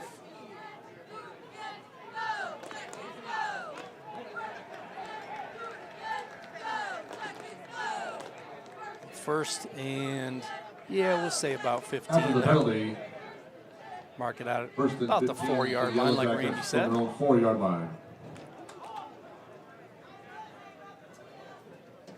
Thanthanavong calls out, fakes the handoff, going to take a shot, scrambling out. Now he's going to run it, and he's tackled from behind. Good job holding on to the ball that time by Thanthanavong. Could have got that knocked out with that hit from behind. Yeah, good recognition being in the end zone, too. He knew he couldn't stay in there for very long. Took a big hit getting out across the 5-yard line. Freshman showing some good toughness out there, Randy. He is. Capable runner, strong arm, live arm, good decision maker. So the Jackets are set at quarterback. Pass complete. Shakes out of the tackle. Gets past the 20-yard line to about the 23. Williams with the catch. And a first down for Defiance College. And we have an injured Judson Eagle on the field. Brought down by Gilbert. Yeah, nice job, Davion Williams there, number 19 for Defiance. Tiptoes that sideline. Big first down, if for no other reason. If Defiance does eventually have to punt the football away, they'll have a little bit of room here. So we have cramping here? Yeah, it looks like it. We're going to take a quick timeout, and we'll be right back. Hope that man gets up and walks off under his own power. We'll be right back on the Yellow Jackets Sports Network. Hello, I'm Keita Diller, president of the Defiance College Purple and Gold Athletic Club. And I'm Mark Diller. I'm a third-generation Defiance College supporter and also on the board of the Purple and Gold Club. For nearly 50 years, we've been supporting the Yellow Jacket student athletes. Membership to the Purple and Gold Club is open to everyone, regardless if you attended Defiance College or not. Membership fees are very affordable and include various levels of attendance privileges depending on your support level. If you love seeing live and local college sports, we would like for you to join us. Just go to dcpurpleandgoldclub.com and register your name along with dozens of other like-minded Yellow Jacket fans. We would love to have you join us. Thank you for supporting Defiance College athletics. Young man got off under his own power, walking gingerly to the sideline. I think Randy hit it on the head with the cramp, possibly. Handoff up the gut. Have a player lost a hat right there. Thomas, the ball carrier, brought down by Joseph. Thomas with the carry up the middle, gets about 8 out to the 32-yard line, bring up a second and short, 6 minutes, 20 seconds to play. Second down and 2 for the Yellow Jackets. I thought I saw a hat fly off, Randy. Yeah, there was a player that ran off, so I think he did. I think he gathered it, but when you gotcha. Okay, so he picked it up right away. Lose the helmet, it is an issue where you got to sit out. Player safety, you got to miss one play. Yep. Good run there by Thomas. He's been a pretty good guy up the middle here. Now there's a little. Good design, a lot of moving parts. And ends up with Taiwan Rome. Yeah, we're going to see the replay. See everyone moving. It ends up being a little counter play. Taiwan through that first level. Gets in the field. You see the umpire not wanting to take a big hit. And a good job by Taiwan to get into Judson's side of the field. Now, the umpire's legs weren't set for a good block right there. Not a wide enough base. Thomas up the middle. Keeping those legs driving to about the 45-yard line. Gain of 4. Bring up a second and 6. I'll go back to what Coach talked about in pregame. This is a Judson team again. Don't want to keep harping on the same thing. Gave up 492 yards rushing last week. Second down and 6. And again, there's Mayville State, opportunity there. Mayville State with the offense they run. That's the thing. Defiance isn't. Maybe the power run isn't there, but I think deciding here late in this half, hey, let's run the football. Let's chew up some time, and let's see if this defense can wear down a little bit. Sweet. Getting behind the blockers to the 40. He'll be about a yard short as Tawan Rome gets the handoff. Yeah, good job off the high snap. You can see it there. Yeah, Thonavong had to go up to get that. And a good job by Rome to follow his blocker. So we'll see what the Jackets call on third short. See if they go for just a safe run here, get the first down, or if they take a shot knowing they might go for it on fourth.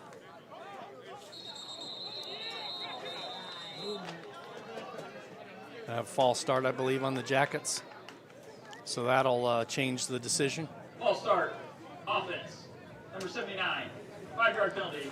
Still third down. Penalty called against Asa Molador, the sophomore from Akron.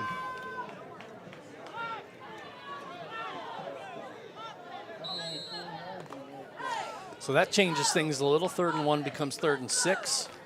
Doesn't mean you can't run it here on 3rd down, though. No, especially with the success they've had. And, again, depending on what your thought is and what 4th down looks like, this might be 2 running plays. Fakes the handoff. Quick shot. Caught. 35. Knocked out of bounds. Complete to Williams. Right near the sideline as Williams catches that one. Yeah, nice job, Davion Williams here coming to the near sideline. Turns, has that ball to him, and is able to really take on a big hit and get the first down.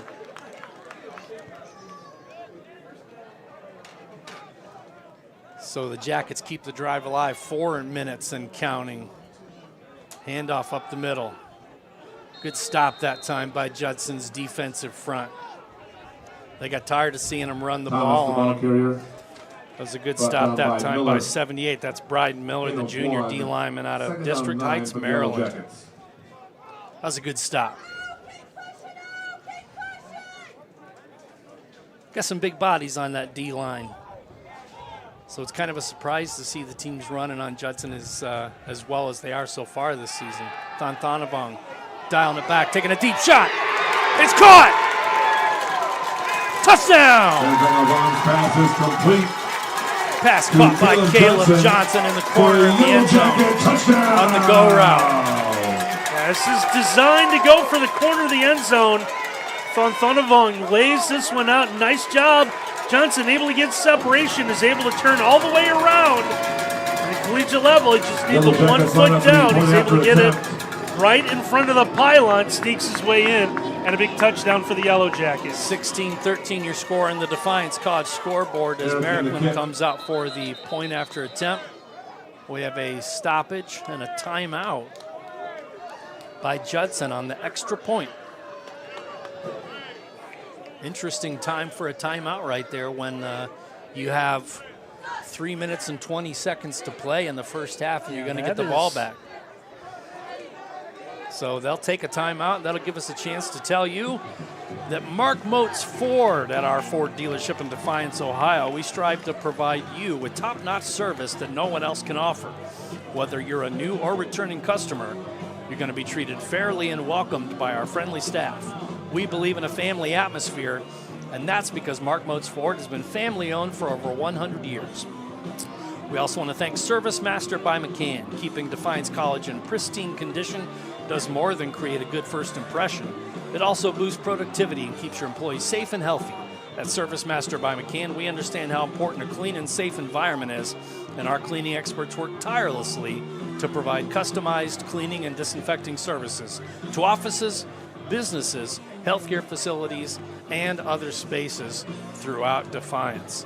So, Randy, a timeout on the extra point right there leaves. Yeah, unless they got a bunch of starters that are on the special teams unit, that's odd because this wouldn't be normally a situation you would consider going for two. No, I mean, Merrickman's out there.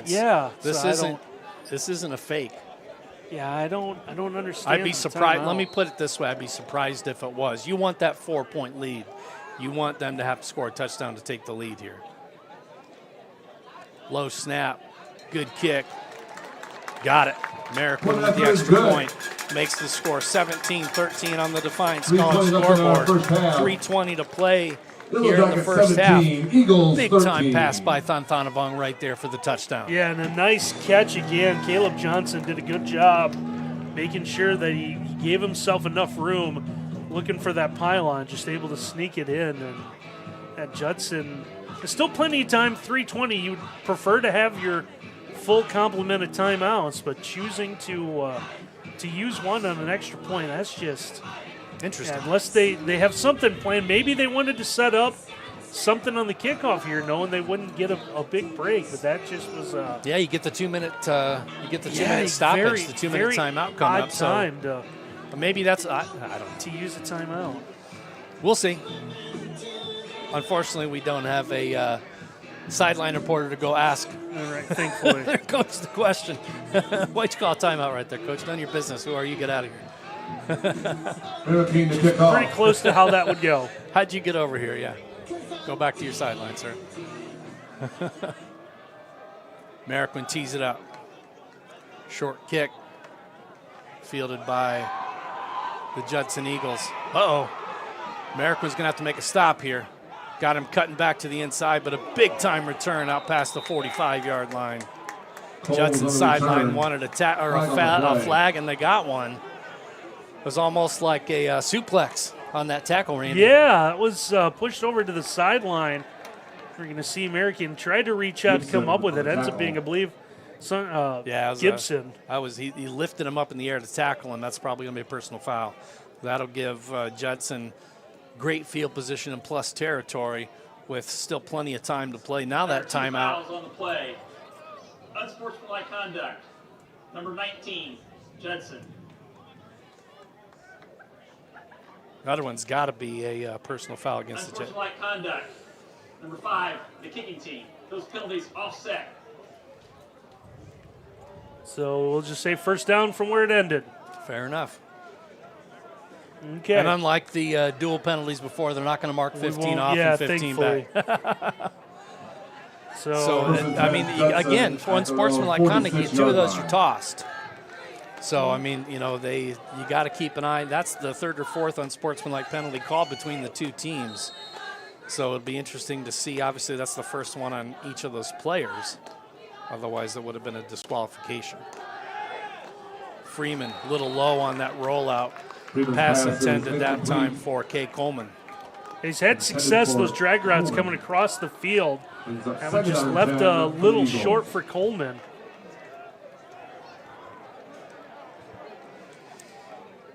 .308 to play. Ball at the 46-yard line of Judson. Jackets lead 17-13 on the Defiance College scoreboard. Eagles will get the ball to start the second half. Quick out. What a shot. Freeman's pass complete to Hannah. Big time tackle right there by Bond. Jermaine Bond, 31 on the stop. Yeah, nice job. Second time we've called his name. He's able to come up got a big stop, like you said, Jim. Good clean tackle.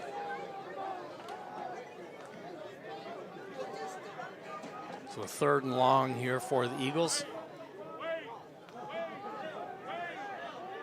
Trying to draw the Jackets offside again. Jackets aren't biting this time. Last thing you want to do is give them a free play. They've hit some good shots down the field in the passing game. Pass sails incomplete towards the Judson sideline. That's a quick 3 and out. And now the Jackets looking pretty good with the wind in the face of Judson as they kick this one away. And the Jackets have their 3 timeouts. And we saw the last time Judson punted the football away, didn't get it back to the I know there's a penalty involved, didn't get back to the original line of scrimmage. So see if Defiance can take advantage if they can get another short punt. See if they maybe bring the heat on this one too. And they're doubling up the Gunners on the outside. I think they're expecting something here. Short kick, going to run up, let this one bounce. This one's going to bounce out of bounds at about the 20-yard line. So good job flipping the field that time by Judson.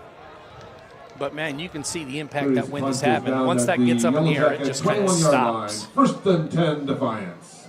2:09 to play here in the first half. Jackets with the ball up 17-13, all 3 timeouts.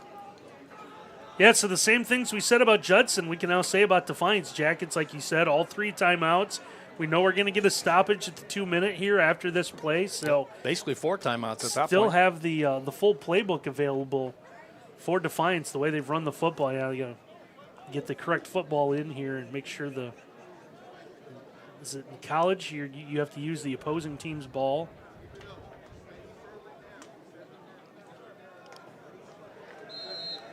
Jackets with the ball. Thonthonavong back in pistol formation. 2 wide receivers to the near side, sending the far side receiver in motion. Handoff to Thomas. Thomas gets out to the outside, to the 30, to the 40. Knocked out of bounds at the 43-yard line. Big time run by Tristan Thomas. That's exactly why we said they had their full playbook here. You're able to run the football. It gets out of bounds. Now we're going to stop it here at 2 minutes. But a nice job bouncing the outside. Had just one man to beat. Play there's Demetrius Kelly, number 3, guy that was able to knock him out of bounds, but a huge opportunity now for the Jackets. Seems like the Jackets have really found success, Randy, running outside. Yeah. Like running up the middle. They've hit a few plays up the middle, but for the most part, Judson's defensive front, the D tackles have been pretty stout, but they've found a lot of success going outside. It's been a lot of jet sweeps, a lot of hitting the ball. That, we saw Roman a couple times. Misdirection, yep. Yeah, and then we said, the counter play where there's a lot of moving parts, and they're able to find something there. So you still got 2 minutes. You still got 3 timeouts. So in Defiance, again, you're not in a position where you're forced to chuck this ball downfield 3 times to see what happens. No, you don't need 30-yard pass chunk plays. You can run the ball. In fact, it would be better if you're Defiance. I mean, Judson's going to get the ball to start the second half. Jackets won the toss. They elected to receive. So Judson's going to get the ball, start the second half. Last thing you want to do is run too fast and give them a chance with the ball again. I like the play calls of run. You found a lot of success running it. Mm-hmm. You're leaning on your O-line. They're doing a great job today. The wide receivers are doing a great job blocking downfield. You get chunk plays on the ground, and it keeps the clock rolling.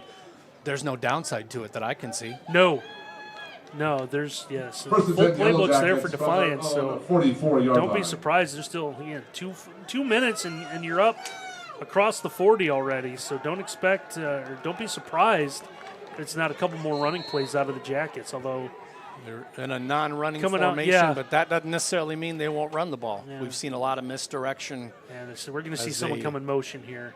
They bring Thomas back into the backfield. Hand off to Thomas. Thomas up the middle. 10-yard gain into plus territory. Thomas, the ball carrier. The stoppage to move the chains. And that's almost as good as a timeout if you're on the ball. Jackets still have all 3. Joseph and Curry. First down, Yellow Jackets. They'll just run tempo. I like the way they're cooking right now. Yeah, that stoppage for the clock, that allowed Defiance to get set offensively. Keep doing it. There's a little pushing and shoving going on out there. That might be One more Something to keep an 15-yard eye on. penalty coming your way before the half. Something to keep an eye on. They're not going to call a timeout yet. Still plenty of time. 90 seconds and counting. Ball already at the 40. Handoff up the middle. Met big time at the 35, but it's a first down. We have a player down for Judson, slow to get up. Yeah, Jackets used a timeout anyways. Coach Nickel went. He was right on the sideline, so he's going to use one here. First down, Yeah, it Yellow looked like Jackets. number 3, Nick Curry, for the Eagles, kind of favoring that right shoulder. Might have got a stinger, might have been why he was down there, favoring that right shoulder. But he goes off the field, checks himself out, and we get a timeout there. So 2 timeouts remaining for the Jackets in a very entertaining first half. Both teams scored in their first 2 possessions. Since then, only the Jackets have found pay dirt. And 1:18 to play with Defiance already at the 35-yard line, just running the ball. Yeah, still have that opportunity. It's over a minute to go, so the clock, I don't think, is a factor yet. No. Still got plenty of time. The whole playbook's open. Yeah, you're going to have 2 more timeouts here. The way you've been getting 5, 6, 7, 8, and almost 10 yards a carry.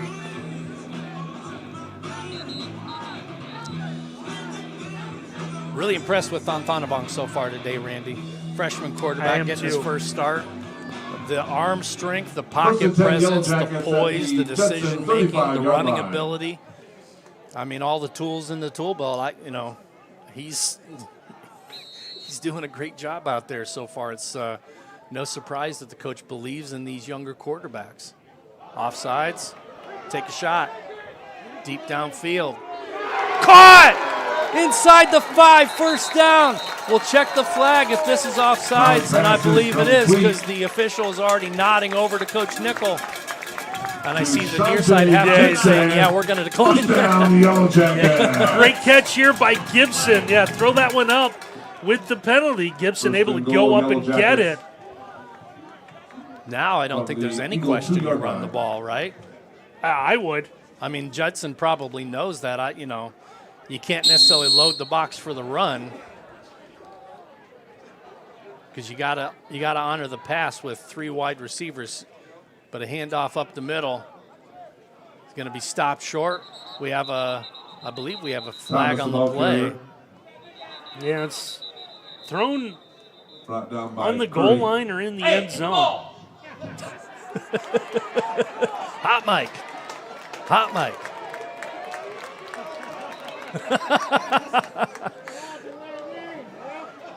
Unintentionally funniest thing that's happened so far today. Yeah.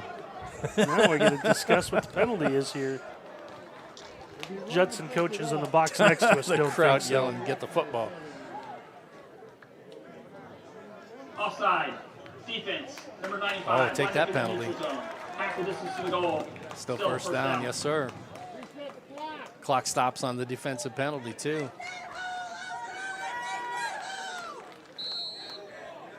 Now the clock will roll. 58 seconds, plenty of time. Thonthonabong in the pistol. Man in motion. Hand off. And we stop short. Might want to burn a timeout there. Thomas on the carry. Yep. Good job by Coach calling that timeout. Stopping for a loss on the play. Actually back to the 4-yard line. So But those are the plays to find had some success. So there's been a lot of movement, and it catches Judson.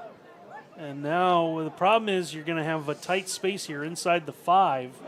And there's a lot of congestion if you try to throw. So it's almost like you still, if you're going fade or if you're going slant, you have to really be careful with that football if you're Thonthonabong right now. He's made great decisions so far today.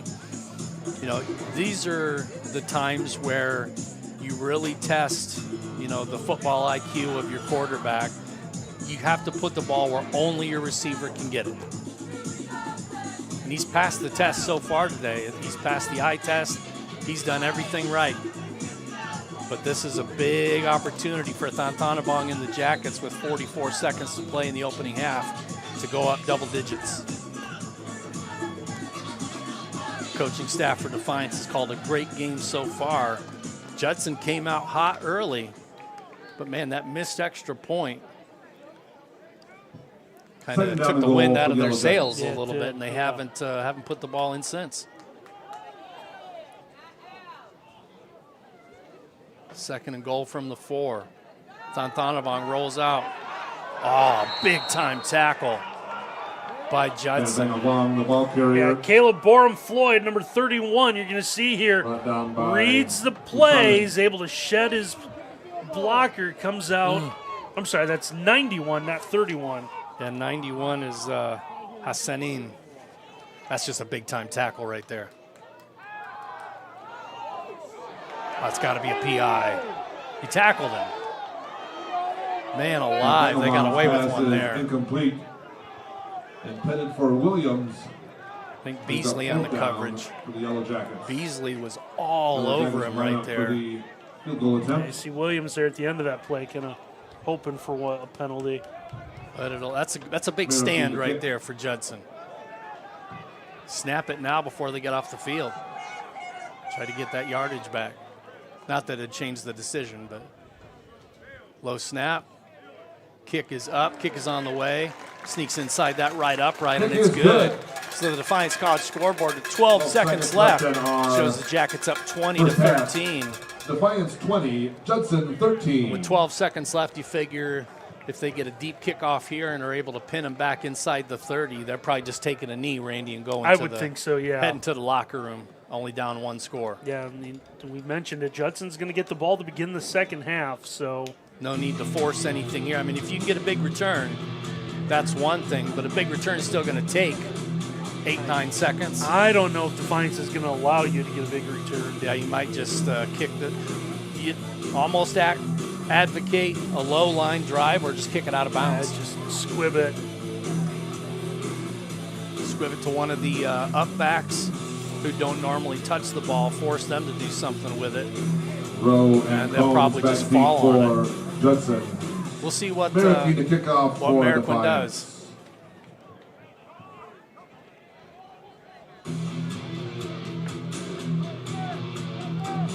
"12 seconds to play in the opening half. And at the end of the first half, we'll take a little break, then bring you a good halftime show.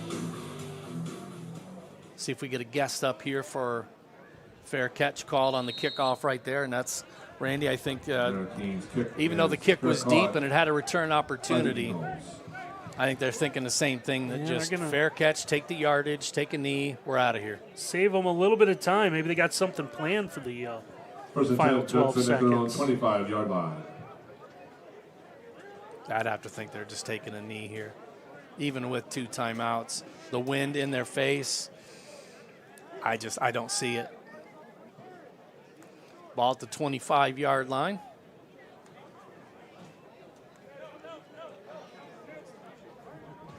And they're going to line up in bunch formation. Yeah, this doesn't look like they're going to do much, yeah.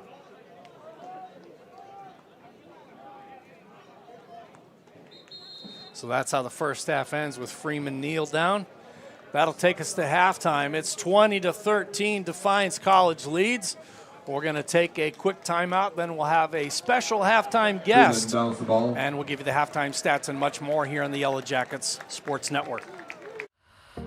The value of champions of character across all institutions is a message that we can all get behind. The purpose behind Champions of Character is to have that student-athlete experience be one of growth. Men's basketball on campus, we make sure that we give back with a smile and with a purpose. Our goal as coaches is for our players to leave being better men, better husbands, better fathers, and better members in their community. NAIA is Champions of Character. At Genesee Nutrition, it's our mission to support athletes like you with clean, powerful nutrition. As a collegiate athlete myself, I know what it takes to perform at your best. That's why we created a protein bar that doesn't only taste good, it's actually good for you too.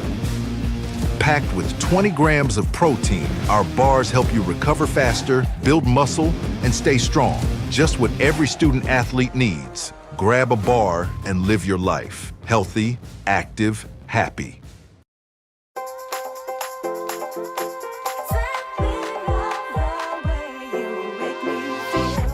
Most good things in life are simple.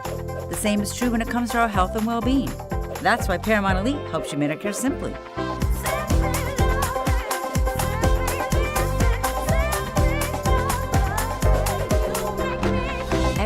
life becomes a little simpler with Paramount Elite.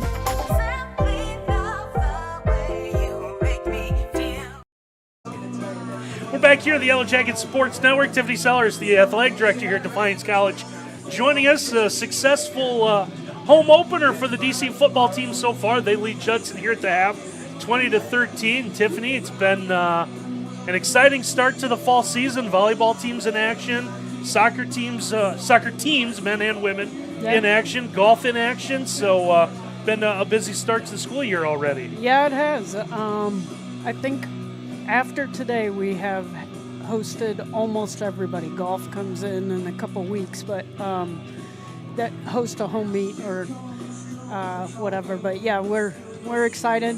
It's becoming a well-oiled machine finally after 2.5 years. So yeah, you've had some time now here, so you kind of got everything figured out. Yeah.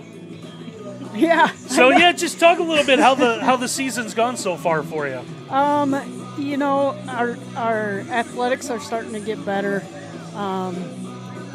Last week, obviously, we won in football, but we also had women's cross country win their first meet. The men took third place. Women's soccer got a win under their belt. Volleyball, actually, I'll just talk about today because they're already done, but volleyball is 8-5 right now, and this week they went 5-0. So okay, we're starting off real well. The men's golf team, they tied the program record last weekend. You know, we're excited. We're heading in the right direction. And the volleyball team, I know, was last week had a big week. Went to Fort Wayne and had I think a weekend full of matches at the War Memorial Coliseum. So had a lot going on, and it seems like the athletic programs here in DC continue to grow. The announcement this, I want to say off season over the summer, the addition of women's flag football is going to be coming. So it's some exciting news for the DC athletics. Yeah, so this year we have 3 new sports, men's volleyball, powerlifting, and what's my other one? Women's wrestling and that's flag next football. Year. Next year, flag football. That's next year. Yeah, so I mean, we're just adding.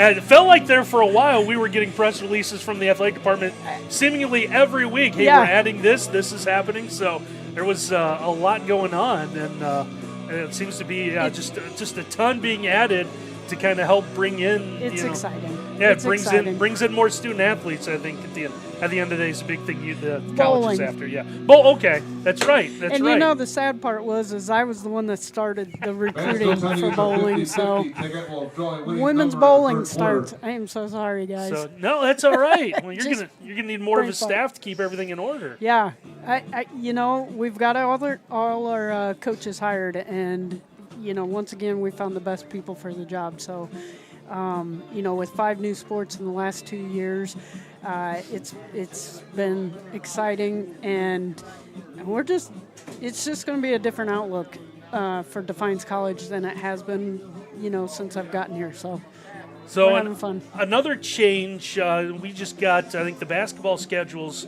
for this upcoming year. Men's and women's for the purple and gold kind of playing together this year. So I don't know if there's anything you want to talk about with that and what that's going to look like. So one thing with our conference is men's and women's basketball do a lot of double headers. All conference games are double headers. So this year we have decided to expand the purple and gold tournament, which is going to be held a little bit later than normal. It's going to be the weekend of November 22nd, and we're going to do men's and women's teams are both going to be playing in the purple and gold tournament. So yeah, we saw it, 5 o'clock, 7 o'clock games. I think Friday, Saturday. So and a lot going on. So I know women's teams got to be pretty excited to be included in that. Yeah, I think they are. And you know, one of the things that purple and gold is trying to do is you know, hit all the sports. I think in the past they were really focused in on men's basketball and then a little bit of football or whatever. But now we are definitely going to hit all the sports. So every sport will have a purple and gold game. Okay, so I know the Purple and Gold Club is really kind of pushing, and they've done a ton, 50 years now, kind of supporting, athletic programs here, and they've really done a ton. It's wild. It's wild, but they've done a great job, and I would say both of our booster clubs are, we can't do the things that we are able to do without both of them, Alumni Varsity D and Purple and Gold. So, we thank everybody who joins either or both of those clubs because it does a lot for our student athletes. And I know the Alumni Varsity D has been kind of renewed interest here, especially the last couple of years. You see more and more, I don't want to say old timers. I know there's a lot of guys from the 80s, a little bit before my time. A lot of high school coaches I deal with a lot seem to be wanting to come back more and more and really be a part of the programs here. Yeah, it's been awesome. I've had more people email me or call me and say, "Hey, we got either the Purple and Gold membership. Where's my AVD membership?" or vice versa. And I'm like, they're coming, I promise. You're going to get both in the mail. We want you to join both. So, well, we'll give you the floor. If anyone is watching and wants to join, we'll give you the opportunity to tell anyone how they can join. Sure. Best way to join is either on our website. If you go to Inside Athletics tab within our website, you're able to do that. Join Purple and Gold or AVD. And then all the money, all the membership money goes back to our student athletes, whether it's through facilities or our annual Swarm Awards at the end of the year, new uniforms that you could see today. We commented on that. So a black, a different look for the football team. So, our producer, Ken Reeker, behind you here, he's going to put it up on the screen. So he's going to kind of show everyone how to go to. So he's navigating his way through the Defiance Athletics website right now. Okay. So we'll help everyone. So, and the important part, and I know what they push for, don't necessarily have to be an alum to join, right? Purple and Gold is for anybody in the community, anybody that wants to join the Boosters Club here at Defiance College. And then AVD is alumni. The alumni, yeah. So that one, D. I guess alumni does kind of give it away that you probably do need to have gone to Defiance College to join that. So most of those members are. That's usually how it works. Well, it's Tiffany Sellers, the athletic director here at Defiance, and she's got a busy day. So did you take in the volleyball earlier and then make your way over here? Yep. Well, volleyball was away. On the road, I was definitely watching So, online. So great job to that team and those girls. Again, They're been working a hard. busy time and doesn't get any easier for her. But we appreciate you taking the time to come and talk to us. Yeah.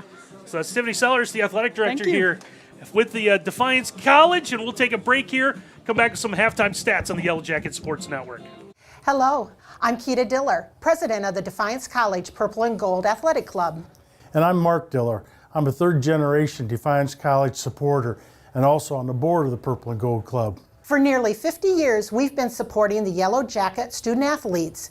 Membership to the Purple and Gold Club is open to everyone, regardless if you attended Defiance College or not. Membership fees are very affordable and include various levels of attendance privileges depending on your support level. If you love seeing live and local college sports, we would like for you to join us. Just go to dcpurpleandgoldclub.com and register your name along with dozens of other like-minded Yellow Jacket fans. We would love to have you join us. Thank you for supporting Defiance College Athletics. What I've learned the most from golf is to have integrity in everything you say and do. One of the biggest lessons of that sports impacts my daily life is discipline. Be a champion of character, it just means to realize first that you're a part of something that's bigger than yourself. Being a part of NAIA is something that I'm going to keep with me forever because it's not only made me a better athlete, but it's made me a better person. The NAIA really just cares about their student athletes and just the experience in general at the school, and I think that's really important. The NAIA stands for, has great core values. One that's most important to me is servant leadership. Being able to serve your community is a huge reason why I chose the NAIA. I am a champion of character. I am a champion of character. I am a champion of character. I am a champion of character. I am a champion of character.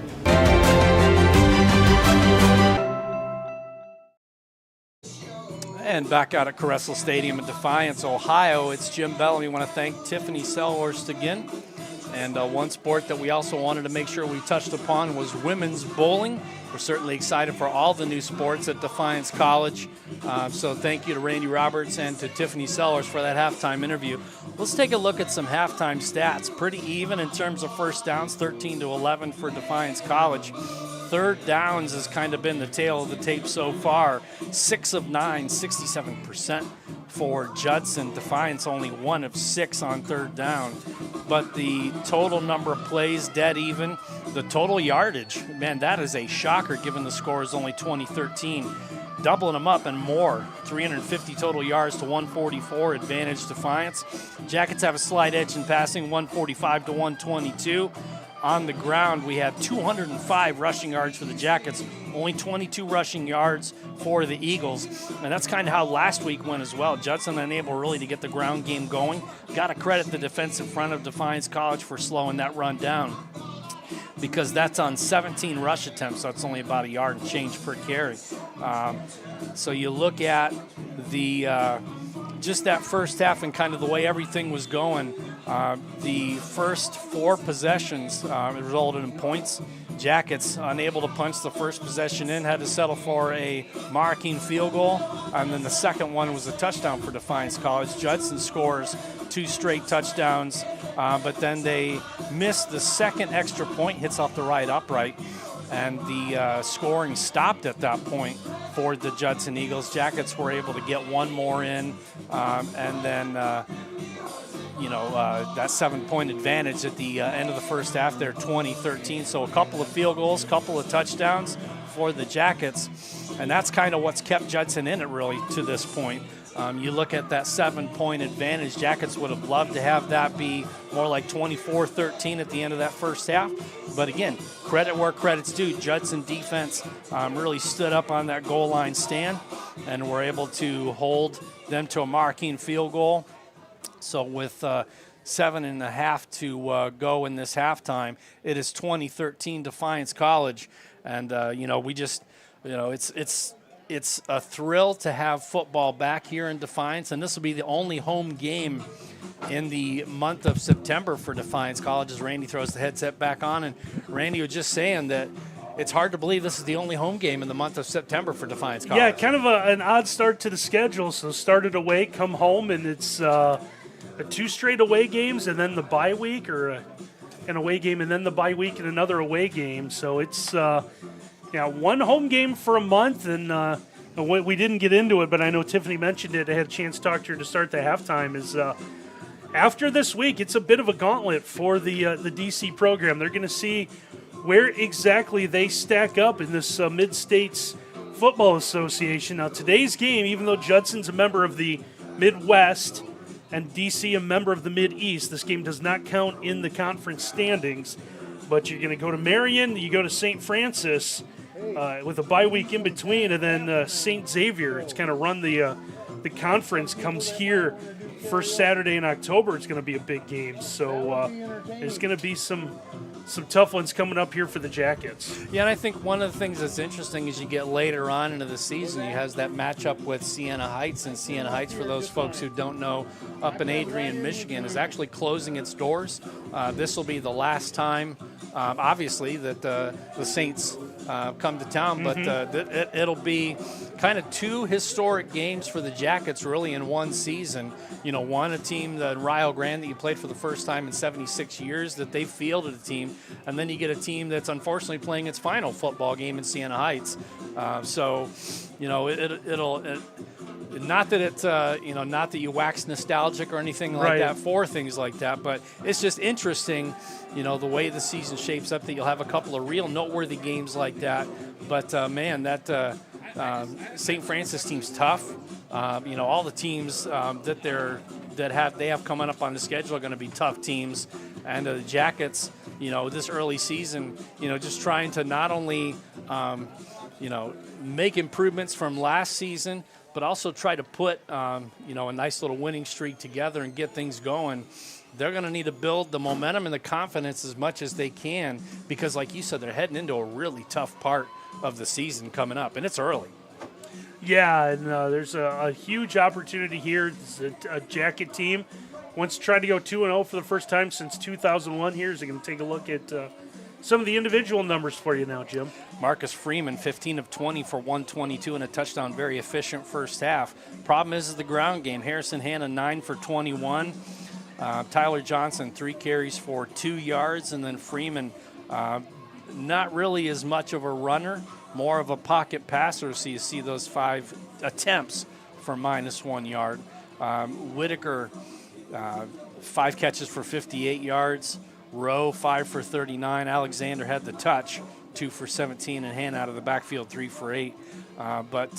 Again, you look at what we talked about for the Eagles coming into today's game. We thought it was going to be a passing offense that was going to give them the most success, and that's really what's happened. It's hard to, you and I talked about this kind of off the air before the game, Randy, that it's hard to look too much into a team based on 1 week of matchups, but we saw how much, how challenging it was for the Eagles to run the ball last week. And the Jackets defensive front did such a good job last week. They've continued their good work.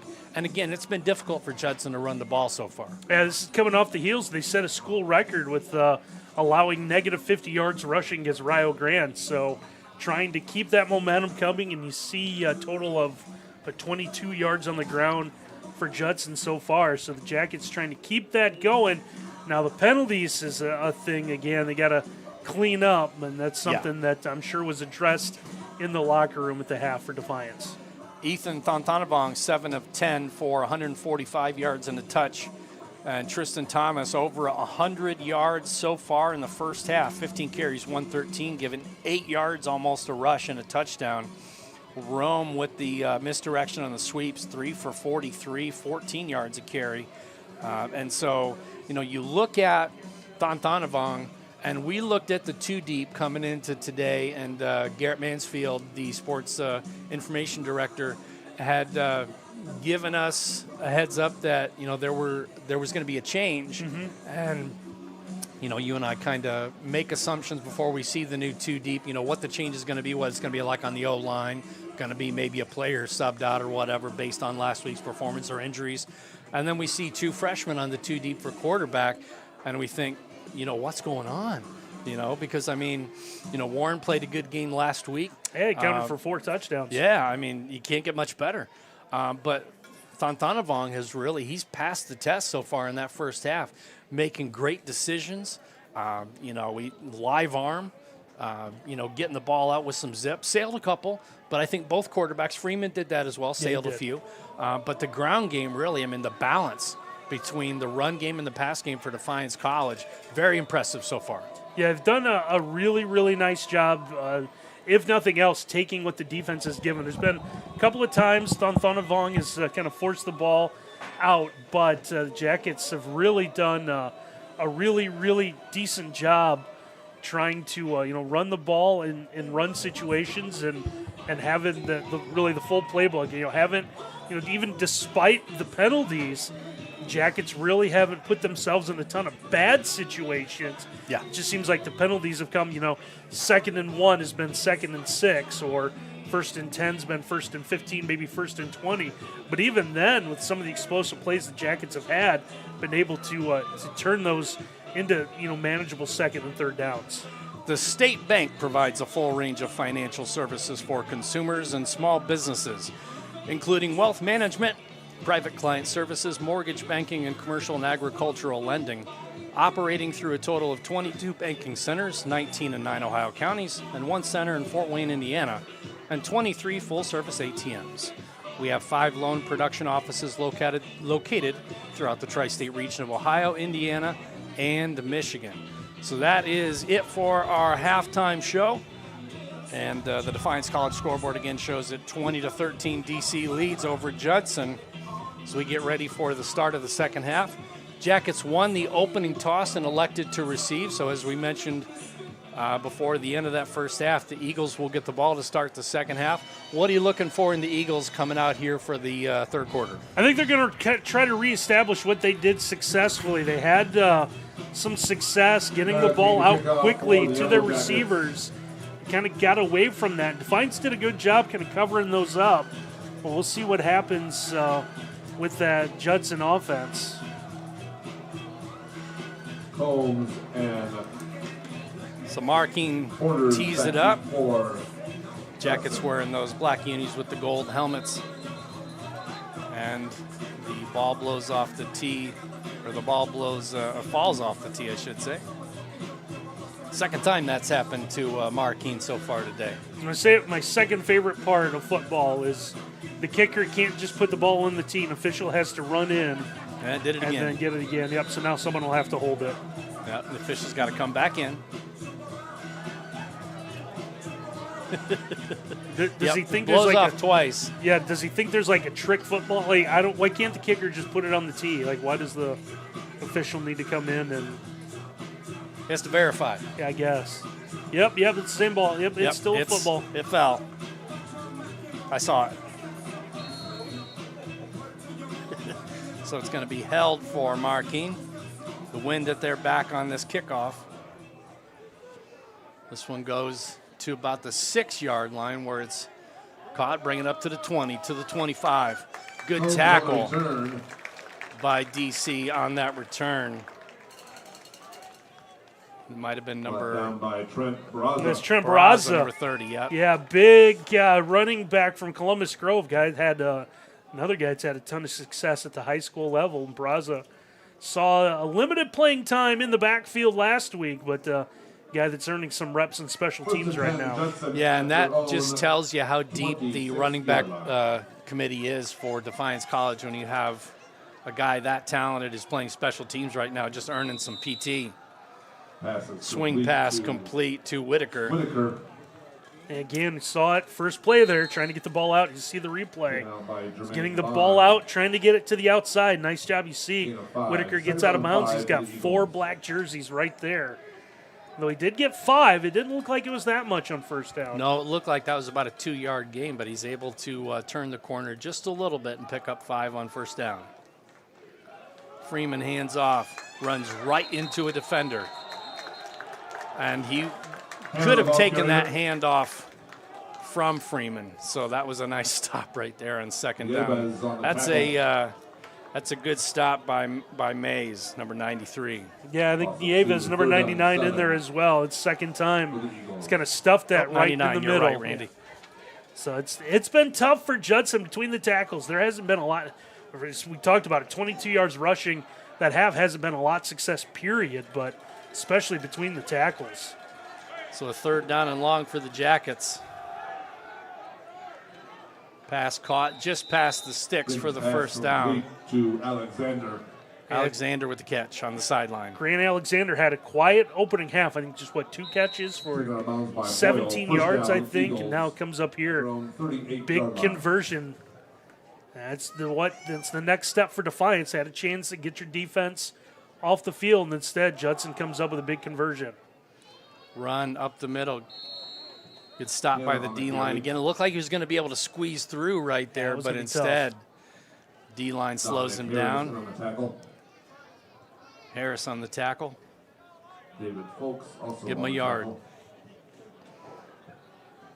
2nd and 9, opening portion of quarter number 3. The Defiance College scoreboard shows it 2013 Jackets lead.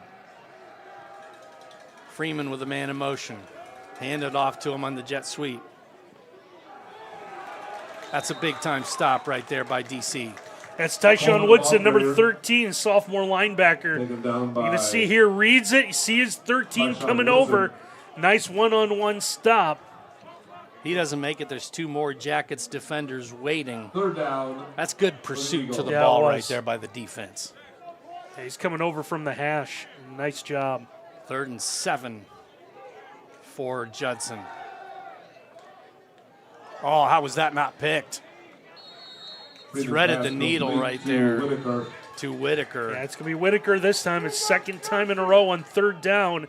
Able to come through, and Whitaker just able to use his hands, snare that football out of the air and get a big first down. Yeah, that was a pinpoint accurate throw, but a dangerous throw too, because there was a defender right there, looked like ready to get the hands on the ball. So good execution right there by Judson. Possible missed opportunity for the Jackets on defense. Ball at midfield, first down, man in motion. They'll hand it to him on the sweep. Good job stepping out of that first tackle by Whitaker. Yeah, on a play that could have gone for a loss, Whitaker did a good job able to cut up field, turn that into a gain, had a black jersey right on him. Yeah. Instead, he's able to get about 4 or 5 yards. I think there have been maybe 3 or 4 different occasions so far where the Jackets have had push into the backfield and been able to almost blow up a play for a loss or no gain, but just good footwork and quick decision-making by the Eagles to step out of those tackles. There's a big-time tackle for loss right there by the Jackets. Yeah, nice job there. It's going to be 57, Kyle Skizet. We'll let you go through it first. I was going to follow your lead. See, is there a pronunciation guide on that one? Sizet. There you go. Kyle Sizet. Yeah, it's number 57 did a nice job. Sizet able to stand his ground. Now, again, you forced Judson into a third down. They've converted 2 already. Yep, got to play the sticks right here. Push coming. Taking a shot. Is that caught? Is that out of bounds? Out of bounds. Oh, what a catch. The official is saying he was out of bounds. And he's not hearing the argument, and there's no replay in college football for the officials to look at. We'll get a chance to take a look at this. Yeah, I'm not sure which foot came down first. Yeah, good point. But, again, no instant replay. Clearly the punt for the Eagles. An NAIA, so no challenge to be called or anything like that, because for those of you old enough to remember, that was a nice Willie Mays kind of catch over the shoulder right there, but they ruled him out of bounds. So Judson will kick this one away. Wynn holds this one up. Got a flag on the play. This one's going to be returned out to the 20, out to about the 23-yard line. The flag is marked, interestingly enough, at about the 42. Came in from near this Defiance sideline, so I don't know if that's probably not it. One of the coaches saying something to an official and someone come out onto the field. But that one was well away from the play. That was not even – ball was kicked to the opposite side of the field. But one thing we know, Randy, it's not an offsides penalty. It is not. Just having a long conversation. Although I guess we don't know that, but it's not at the line of scrimmage. The flag isn't. Sideline interference. Contact with the coach. Defiance. And that's exactly the case. To the goal, it'll be first down. So they're going to get a sideline interference. The second sideline interference penalty. First one goes against a player. This one goes against a coach. So now you have to have one of those assistant coaches serve as the back-em-up. That's right. Defiance going to have to get a get-back coach.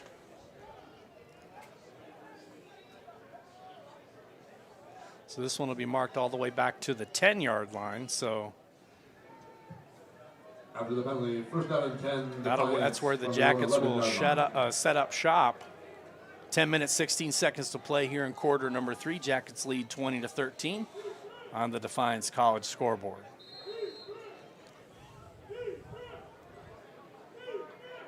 Tantanavong in the pistol. Will turn and hand it off. Up the middle. Thomas with a nice gain on first down. Thomas, the ball carrier. We had yet another downfield block dust up right there. Receiver and a DB going Davion at Williams second down and 4. Getting into it, mixing it up with one of the DBs. But I like the toughness. Handoff up the middle. Running through. Out past the 30. Thomas, the ball carrier. Thomas gets the ball out to the 33-yard line where it's a first down. Yeah, if I'm Defiance, I just keep doing this the second half. They've just been able to run the football just straight power, and it's been pretty successful. What did Madden always say? John Madden's keep running it till they stop you, right? That's right. And he didn't mean run the ball. He just meant run the play. Keep running the play till they stop you. And in this case, the Jackets just pinning it on the offensive line right now, making things happen. Another handoff up the middle. This time it's bottled up. Thomas, the ball carrier. Good response that time by the defensive front for Judson.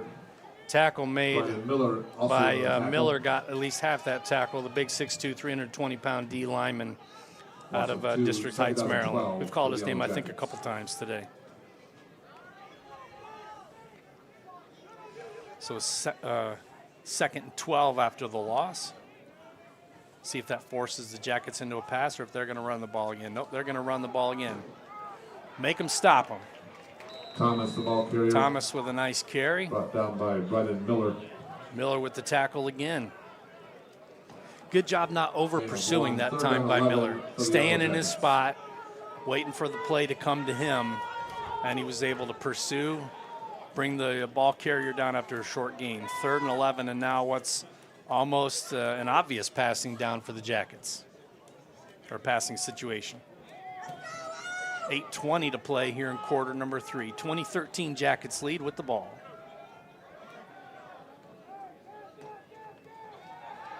Fakes the toss. Pass is caught just past the sticks at the 45. They'll mark him at about the 46 for a first down. Cooper Sloan. Yeah, Cooper Sloan is taking on a new role with his DC team, playing more of a fullback spot. As a fullback, you're right. 46-yard line. Sure hands, good route, first down. Yeah, senior we've seen a lot of these last 3 years. Thomas forced out of bounds that time by Bryce Ford. But not before he gets a 9-yard gain on first down to the 45 of Judson. I like the way this offense is clicking so far. They're doing just enough through the air to keep them honest, but they're running the ball with impact. Fontanovan gets the play from the sideline. Crowd into it. Handoff up the gut. First down for Thomas. Hey, good simple run. You had 2nd and 1. A lot of things you could have done there. Jackets decide just to get the first down and go back. Now you can run any play you want, basically. Yeah, with a 2nd and 1 like that, I know sometimes, teams like to get a little exotic and go for a shot, go for like a double reverse or something like that. No, bread and butter, right up the middle. It's been working all day. First down, Defiance College at the 43-yard line. Misdirection again.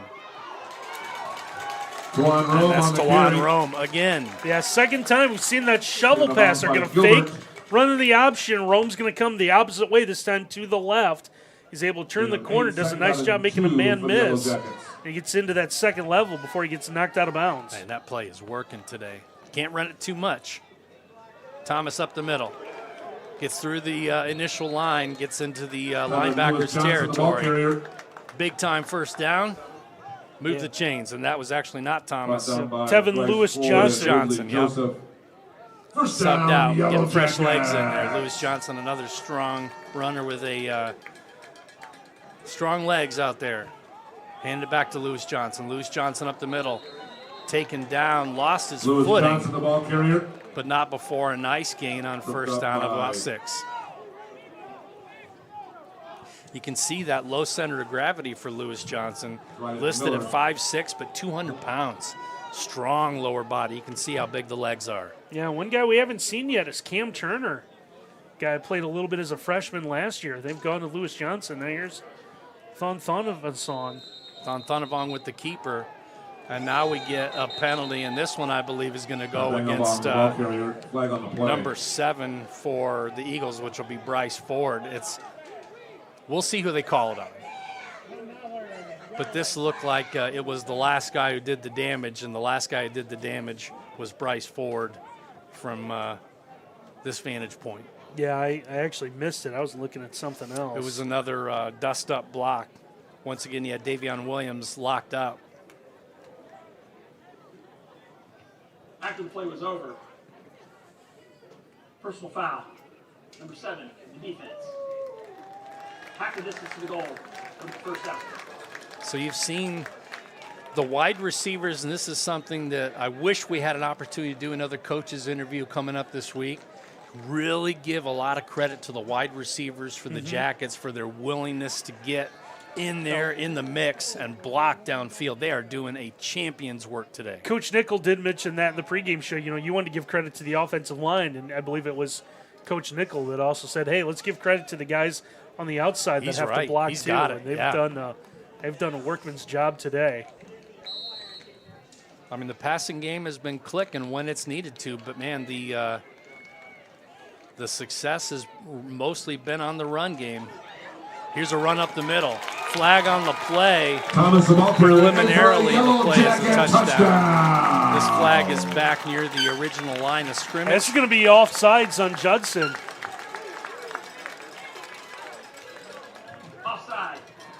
So offsides, Judson. Penalty is declined, and the result of the play is a touchdown. And a touchdown run for Tristan Thomas, who takes it to the house. Opens up the Jackets' lead, doubling them up 26-13 with 5:18 to play. It takes advantage. You know, had the penalty moved them to a first in, looks like, I guess, a 1st and 10 just outside the 10-yard line. Tristan just able to weave his way through that defense, comes up with a big touchdown. Markeen on for the extra point. Snap, ball down, kick up. Line drive kick is good. And the Defiance College scoreboard shows the Defiance College Yellow Jackets leading the Judson Eagles 27-13. Another impressive drive for Defiance College. Yeah, it did a real good job trying to use the ground game. Was very effective there. Threw when they needed to. And once again, we've mentioned it, Ethan Von Vongesong, or Von Vonavong, he's done a Thonavong. I'll get it right eventually. You'll get it. Done a real nice job. Had that one scramble, stepped up, avoided a sack, did a nice job running the offense. Out of, let's see, Bloom Carroll High School, out of Lithopolis, Ohio. And the freshman getting the start today has, as they say, he's looked the part. He has. He's the man today. There's no doubt about it. He's not shy about keeping the ball and running when he needs to. He was hit from behind once on a out of necessity scramble, and he held on to the ball, so he shows toughness, good decision making. He hasn't put the ball in harm's way. I think he's only sailed like 1 or 2 passes, but the wind is just as much to do with that than anything else, because both quarterbacks have done that. But just, you know, I mean, he's run the offense. He's run it well. It's all you can ask of your young quarterback. Deep kickoff fumbled, picked up at the 2. Jackets need to be all over this one. And they are. Stop them inside the 20 at about the 15, 16-yard line. Jr. on the return. So what could have been disaster for the Judson Eagles results in a return out to the 16 as we have a Jacket slow to get up. Jay Graves. That's Jay Graves, number 7 on the tackle. Official talking to him, making sure he's okay. Still moving gingerly as they're going to stop play, and the athletic, that's coach out there, I believe, talking to him. Yep. Taking the helmet off, which means that you probably need to come see the athletic trainer, make sure you're okay. Usually you see the athletic trainer out there first when a player's injured. Yeah, you see Coach Nickel out there right away. So you got to love it. I mean, as far as team building goes, nothing builds a team faster and galvanizes a team faster than seeing coach out there right away making sure your player's okay as we get 2 flags on the play. This one, I believe, is going to be a false start on Judson. And they're going to find themselves in a position that might be pressing just a little too much. Jeremiah Smith, the senior O-lineman with the early motion. That'll bring up a 1st and 15 from the 11. 27-13 your score, Defiance College. Judson had the ball first in the second half, had to kick it away. Deep pass, he's open. What a catch by Cassidy Whitaker. We got to see the replay on this one. This could be a catch of the day. One hander going up. First down, right hand up. What a grab. Just able to palm that with one hand and then bring it into his body. Really nice job staying under control. Almost had another one on the sideline. Freeman's pass is incomplete that time. Oh, sorry, that was one intended for Coleman, Kate Coleman. 2nd down and 10 for Judson. See the decision by Freeman right there to not run the ball. We talked about it at halftime. 5 carries, -1 yards, technically speaking carries, but he's not a running quarterback. He's a preferred pocket passer. And so Freeman's going to want to deliver the ball out and let his playmakers make the plays in space. 3 wide receivers to the near side, man in motion going left. They'll pass to him, and that'll be well diagnosed by the Jackets. To Hannah. Very short gain to Hannah as the Jackets were all over that one. Brought down by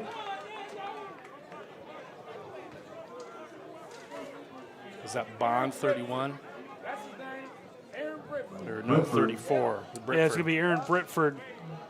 So I was waiting for a number to see who came up with the stop there. Up from this far away, looked like either a 31 or a 34. 34 it is as Britford makes the stop. Yeah, Britford listed just as an athlete trying to find a spot on the field to play him at.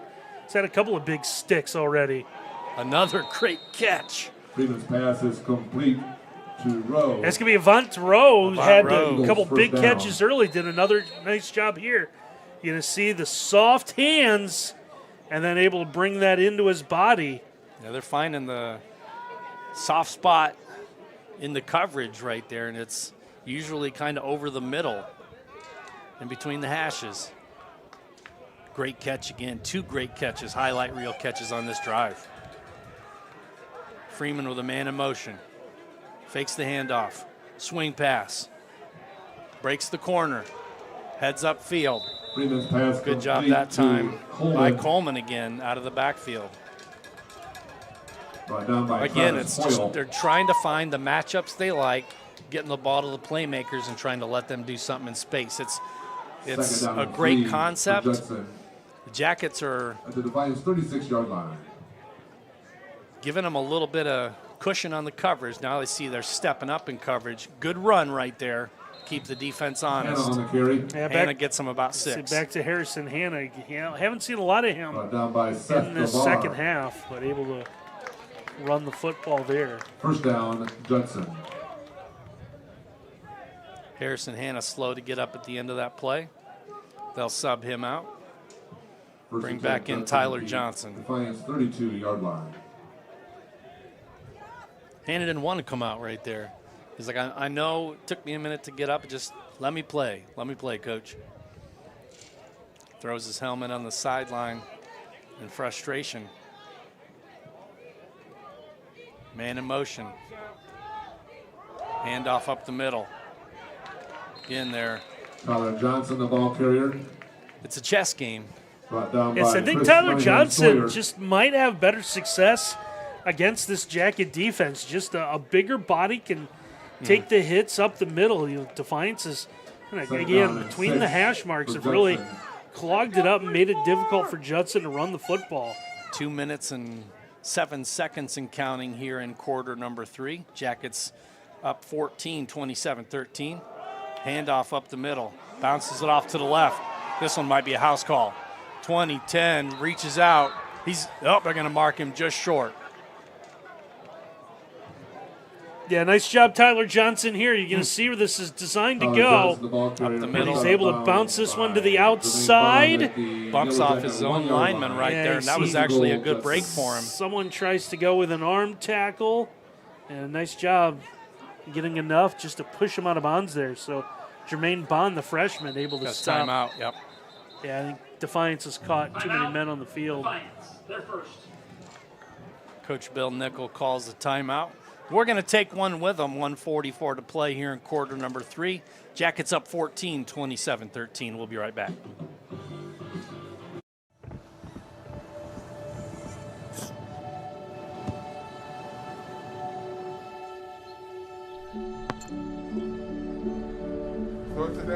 I don't remember how it started. Oh. our back and forth. Victory. Fumble. Repeat. It always came back. Dad! Okay, here we go, throw it! Yeah. You probably don't remember what you told me, That was perfect. but I heard every word. Nice. All right. 1st and goal from the 1-yard line, lined up in the pistol. They're going to hand this one off. Nope, quarterback keeper fumble. Jackets almost had that one. Looked like they were going to run right up the middle. We talked about it though, Randy, the short yardage situation. Sometimes teams can get a little too fancy with their play calling right there. They run a fake handoff. Quarterback keeps it, gets the ball jarred loose, and that was almost disaster for Judson. Yeah, it's Kyle Sizet, number 57, first one there. Did not bite on the ball fake, and he's the one, I think, that ripped that out of the hands of Freeman. What could have been? But now Judson backed all the way up to the 8-yard line for a 2nd and goal that started at the 1. Can the Jackets put their own goal line stand on here? Handoff up the middle. Nowhere to go.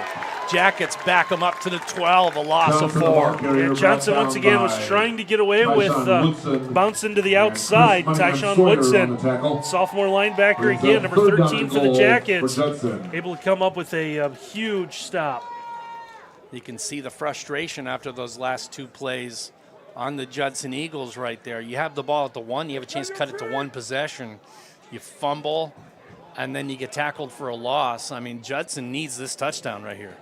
They can't settle for a field goal, I don't think, because we're at 20 seconds to play in the quarter.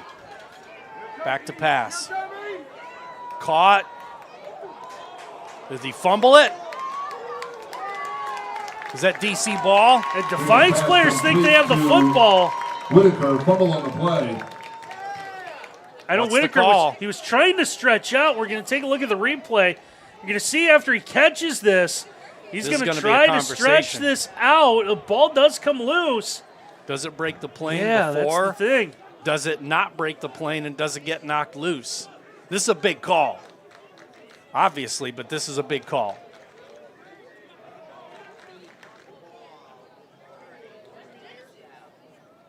Covered by Defiance, it'll be 1st down. Whoa, what a break for the Jackets. Trying to reach that ball out. We'll see the replay right here. Good slant pattern completion. Trying to reach it out. Gets it knocked out before it crosses the plane. You saw the ball there kind of between his legs. He was trying to stretch out. Still in the air.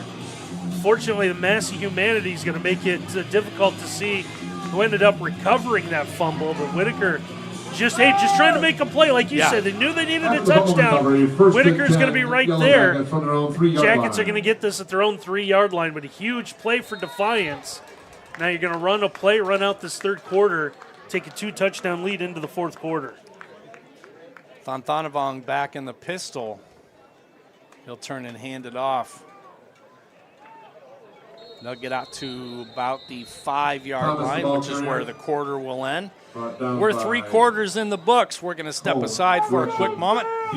When we come back, quarter number 4 here in Defiance on the Yellow Jacket Sports Network.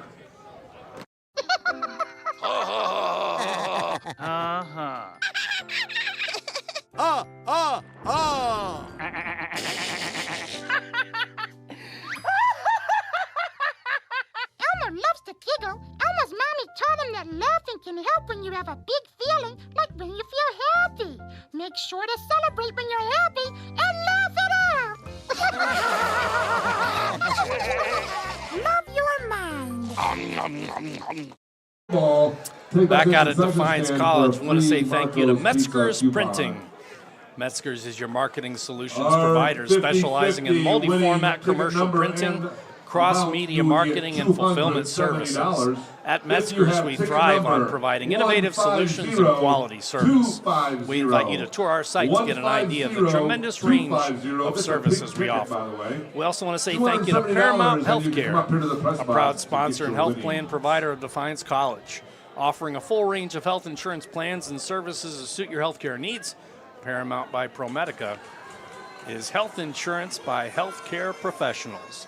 Find out more at ParamountHealthcare.com. 3 quarters in the books. Jim and Randy here at Justin F. Caressel Stadium. Second down and 8 for the Yellow can't Jackets from their own 5-yard emphasize enough how big a stand that was for the Jackets to get that fumble. Yeah, it's going to be a different ball game. You know, 1-score game going into the fourth quarter. Still a chance for anyone. Now you make it difficult and you turn that into a 2-possession game. And that was a dangerous play right there. Make it things difficult. Yeah, that's one I'm not sure that you would want back on your own goal line. Shovel pass to Tawan Rome. Brings up 3rd down and 8. Bring up 3rd down and 8. No gain on the play. Still back to the 5. That shovel pass was into a congested area right there. If he has space, there's nobody behind him. He could have taken that one quite a distance, but that was bottled up and well defended by the Eagles. 3rd and 8 here for the Jackets. Need to get a first down. Give Markeen an opportunity for a better punt if he has to kick the ball. Instead, they're going to mark the receiver down at the 10. This one completed to Sean J. Gibson. Yeah, trying to get the athletes the ball in space and let them make a move. Gibson caught that shy of the 10, needed to get to about the 13 for the first down. The hope is catch it, make the first man miss. Just unfortunately, Judson right there to make the stop. So Carson Markeen in, the kicker and the punter. We'll call him the specialist for the Jackets, kind of a do-it-all kind of dude. For Defiance. And he'll be back in the near the back of his end zone to receive the snap. Rugby-style kick, a line drive. If this hits a Judson player, and it does, but he catches it, the up man catches it, running sideways to the ball right there. And gutsy call. Trying to get the best field position they can, I guess. But, yeah, that's dangerous play, but able to sure hands and corral the football. Sean J. Gibson on the If tackle. Markeen played any quarterback in high school, Judson does not rush the punter. I mean, I know you can't call a fake that far back in your territory, but if you don't rush the punter, at some point you can take advantage of that. Let him go out and run. So good starting field position for the Eagles here at the 34-yard line of Defiance College. Handoff running left, no room. Stop for a loss of 1 back to the 35. Jackson did a nice job stringing that play out there. Yeah, Harrison Hanna trying to go to that right side. And that front for Defiance once again just made the running tough. So 2nd and 11 here for Judson after the loss back to the 35 of Defiance College. 13 minutes to play here in the ballgame. Jackets up 27-13 on the Defiance College scoreboard. Freeman with a man in motion, back to pass. Pressure coming. Rolls out, takes a shot deep. Well defended. Great job getting the hands up at the last second is Travis Hoyle. Watch Hoyle at the last second here. The receiver has a step on him, but Hoyle's able to get the right hand up at just the right time. Yeah, turns at the exact right moment he needed to. Spotted the football and just poked that away. Good play defensively. Absolutely. That's a touchdown-saving play right there. Hoyle with the knockaway, and it's 3rd and 11 here. Judson, I don't know if you're in 4-down territory yet. Oh, you absolutely are. You think so? 2 touchdowns down. I mean, there's a lot of game left, but you're in good field position. 3rd down, pressure coming over the middle. Pass dropped. Freeman's pass is incomplete. Just a little high. For Coleman. Looking for Coleman once again. For the Eagles.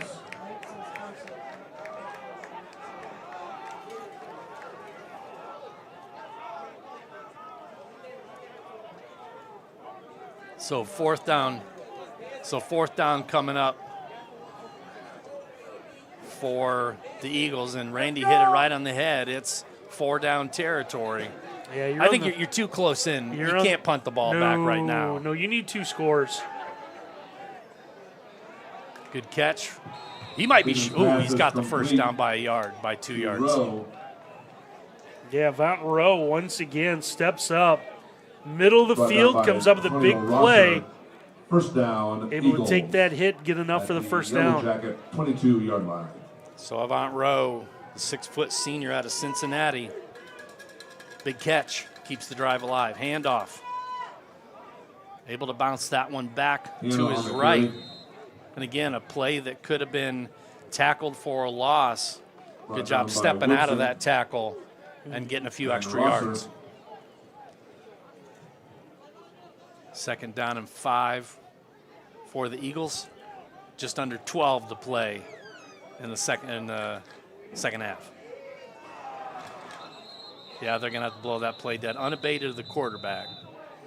Probably a break for Defiance College right there. I know it's going to probably result in a first down, but could have taken a shot into the end zone, and they've hit some big plays off those offsides penalties. Yeah, Sizit was trying to time that. You can see on the sideline, a little upset.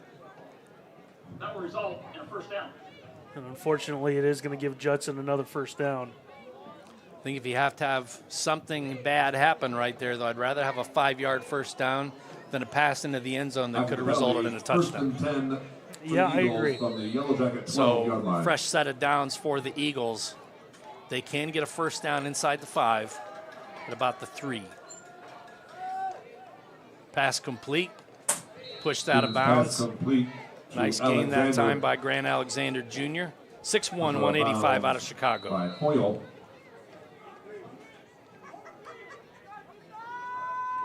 Second down and a medium for the Eagles. 11:20 and counting here in the ball game. Eagles down 2 scores. Jack is trying to keep him out of the end zone. Sweep, right side. He's out of bounds, short of the first down at about the 5. Yeah, going back with Kay Coleman. Trying to get that stretch play to work. That time he was able to turn the corner. And it's going to be third and about 2 or 3, it looks like. Yep. Third and short. Coming up for the Eagles. Big play for both teams right here, although it's absolutely 4-down territory regardless of what happens on this play. Man in motion. Freeman back to pass. Clean pocket. Slant pattern over the middle. Touchdown. Grant Alexander with the score. Yeah, Jackets dialed up the pressure that time. Wanted to send as many guys as they could. And a good job. And we mentioned how good Grant Alexander is. Nice job of that route. Able to get to the inside in that slant. Ends up going for the touchdown. A big touchdown Judson needed. Yeah, Freeman standing tall in the pocket right there in the face of that pressure. Knew there was a hit probably coming. But stood tall, delivered. And Judson back in it. Snap, ball down, kick up on the way, and it is good. So the Defiance College scoreboard now shows 27-20, 10:47 to play here in the ball game. Marco's Pizza, Defiance College Athletics, is supported by Marco's Pizza in Defiance, located on North Clinton Street. Marco's is there for you before or after the game for carry-out or delivery. Call, stop in, or order online for the latest deals, and be sure to download the Marco's app, where pizza is just a tap away. Also, we want to say thank you to Genesee Nutrition, a new sponsor this year. Genesee Nutrition's clean, high-protein protein bars are made with student-athletes in mind, aimed at nutrition, recovery, and performance. Their products are developed for the pursuit of peak performance. For more about Genesee Nutrition, visit GeneseeNutrition.com. So Judson teeing it up now as Oscar Ortiz. Haven't called Oscar's name in quite a while. No. The last time was the extra point that hit off the right crossbar. They haven't kicked off since then. So it's the first time we've called Oscar's name in a while.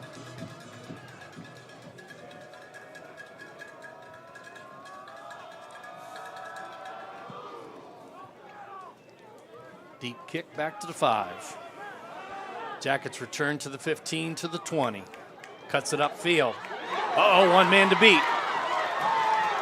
Flag on the play. Might have a hold or a block in the back coming at about the 35. But that was a quality return by the Jackets right there. Nice job Yeah, nice. Because Marshawn Taylor, was it? Yeah, good job staying on his feet. A couple of times could have went down, but kept his balance. Now we'll have to see what the flag is back at the 30-yard line. Yeah, unfortunately, it's going to come back. So the penalty is marked off from the 30, 10 yards back to the 20. It's where the Jackets will take over after an electric return right there. But unfortunately, all for naught with the block in the back. 10:37 to play in the ballgame. Plenty of time left for both these teams. Every timeout available for both of these teams as well. 10 Yellow Jackets from their own But right 20-yard now, line. Jackets aren't so much worried about the score as they are the time on the clock, I think, and that's the luxury you have when you're up a touchdown. Just need to run time. Thonthonavong with a handoff up the middle. Thomas, the ball carrier. Thomas twists his way Brought down by Gilbert. past the 22 to the 23-yard line for a short gain. Nehemiah Alexander Bring up second also and 7. on the tackle. Gain of 3, 2nd down and 7 for the Yellow Jackets. No rush, I wouldn't think, out of the offense here. Don't completely change what you're doing or how you're doing it, but fake the handoff. Oh, that's going to be, that was almost a house call right there. Thonthonavong's pass is incomplete. Beasley steps in Intended for front of that Johnson. one. Yeah, Thonavong saw something as it looked like Broken up maybe at by first that Beasley. was going to be a handoff, but then tried to get out to Caleb Johnson. That 3rd one read down well. and 7 Nearly for the jumped him. Yellow Yeah, Jackets. that would have been 6 the other way. Yeah, it was good defense that time by the Eagles. Now we're at a 3rd and long for the Jackets. Last thing you want to do is give them the ball right back. You're kicking into the wind as well right here. Last punt didn't travel very far. Gonna take a shot. It's caught! What a catch! This game has been full of highlight catches as Caleb Johnson gets in on the act with highlight catch. Pass is complete to Caleb Johnson. Yeah, great job by Touchdown, Johnson the here. Yellow Jackets. Thonavong puts that in a good spot for him. Has room, comes back, his defender overruns it First and 10 Yellow by a Jackets step, from and the that's Eagle all that 40-yard line. Johnson needed. And he's able to come back and make a great catch. Big 3rd down play. Jackets keep the drive alive in plus territory at the 40. 9 minutes, 40 seconds to play. Now you can run the ball with a little more relaxation. Up the middle. Thomas breaks out of one tackler. Thomas on the carry. Gets down to about the 36, Brought maybe down the by Joseph and 37-yard line. A gain of about 3. Gain of 3, 2nd down and 7 for Yeah, I the think we're Yellow going to see a Jackets. lot of Tristan Thomas over those last 9.5 minutes, but a great job there. That's all you need, 3-4 yard runs. Time you run the football and chew up a lot of this clock. Yep, keep the chains moving. Man in motion for Thonthonavong. Hands off to Thomas. Thomas takes it left. Thomas on the carry. Gets about 2 to the 35. And for no other reason, you had Judson score, Brought down by get it back to Joseph. one possession game. If Sorensen. nothing else, you want to get a score, get this back to Miller a also on the two-possession tackle. game. Absolutely. So now with that big 3rd down conversion, Brings up 3rd down and 5 for the Yellow Jackets. I mean, you're not in field goal range for Marquine yet. Wind in his face right now. It's played a real factor going this way. Pass wide open. Caught. 1st down. Touchdown, Jackets. Big time run right there by Caleb Johnson. That was the Caleb Johnson series. Yeah, Johnson able once again to kind of break free. And once he catches that, everyone's thinking he's going to go towards the sideline, and a great job. Able to stop his momentum, head back upfield, cuts it up, and able to get into the end zone for the touchdown. And this is something that there's Very a keen juice to kick. and there's a fire in this Jackets team that we haven't really seen in previous years with this much consistency. They are playing with a lot of confidence. Marquine's kick is up, and it is good. And the Defiance College scoreboard shows 34-20. Defiance College leads. Yeah, We'll see the replay. everyone's looking inside the middle of the field, and they left Johnson open in that zone. You see him, they're thinking he's going to go towards the sideline. Oh, what a cut. Cuts it upfield and confused all 3 of the defenders. and able to get into the end zone and score. Thing of beauty. Fonthanavong has had a game today. Yeah, when he's had to throw downfield, he doesn't take chances. And the receiver's done a great job of getting open, and he's seen them. I mean, you know, quarterback's done one job, get the ball to the open guy. But it's imperative on the wide receivers to get open in the first place, and the Jackets receivers have gotten open when they need to today. So not only have they done a great job blocking for the run game, but their routes are crisp. They're getting open. Yeah, it was a good drive, a good answer for the Jackets. Mario Combs So still plenty of time left, 8:24. Judson does have all 3 timeouts, but once again they trail by 2 possessions, as now the official has seen the ball fall off the tee so many times that marking's going to have a holder, I think, every time. Marking puts that leg into it, gets it to about the 11-yard line where it's going to be brought back. Good open field tackle by the Jackets on special teams. Is that maybe Howard, 18? Picked up by Del Howard. Yeah, Del Howard, 18. Sometimes it's hard to tell between the 8s and the 9s when you get the uniform bunched up like that. Yep. And for folks at home, I'm not watching my monitor, although I know I'm supposed to probably. I'm watching the field. I want to see everything. You're enjoying the great shots at home by our great camera crew and production by Ken Riekert today. Jim Bellamy and Randy Roberts bringing you this Defiance College home opener as the Jackets lead 34-20. Flag on the play. Yeah, about 3 flags here. I don't know if they all saw the same thing or not. As this short pass is going to be completed to Grant Alexander.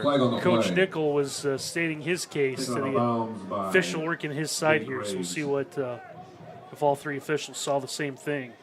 Something pre-snap. Based on where the flags are thrown, though, yeah, I was going to say this is on the offense. So that 5-yard infraction will take them back to a 1st and 15. Had a feeling that one wasn't going to go against the defense for offsides because of the first flag that was thrown way back at the 18-yard line, way behind the line of scrimmage. But it must have been pretty obvious because there were a couple of flags down. All 3 officials saw the same thing. Yep. So 1st and 15 with 8 minutes and 7 seconds to play in the ball game. Judson going the wrong direction right now. Swing pass, complete. Trying to bounce it to the outside, has to cut it to the inside. And a good tackle right there by the Defiance College linebackers in secondary. Tackle going to be brought down by McCracken, I believe, the freshman. Yeah, he did a great job in the pursuit. And Damon McCracken, who's also listed as the backup kicker and punter for this team, has done a nice job playing linebacker. So 2nd down and 12. Freeman back to pass. Clean pocket. Pass incomplete, a little bit too tall that time for Whitaker. Yeah, rare time that ball has hit a receiver in the hands. Hasn't been caught, and that was dangerously close to getting intercepted in the middle of the field. And there's a lot of black jerseys surrounding that. For good reason. Whitaker's had a pretty good game. Yep. He's got a few receivers. Pay a little extra attention. But, I mean, the same could be said for the entire wide receiving group. There's another offsides for the Jackets on that hard count. They'll take a shot.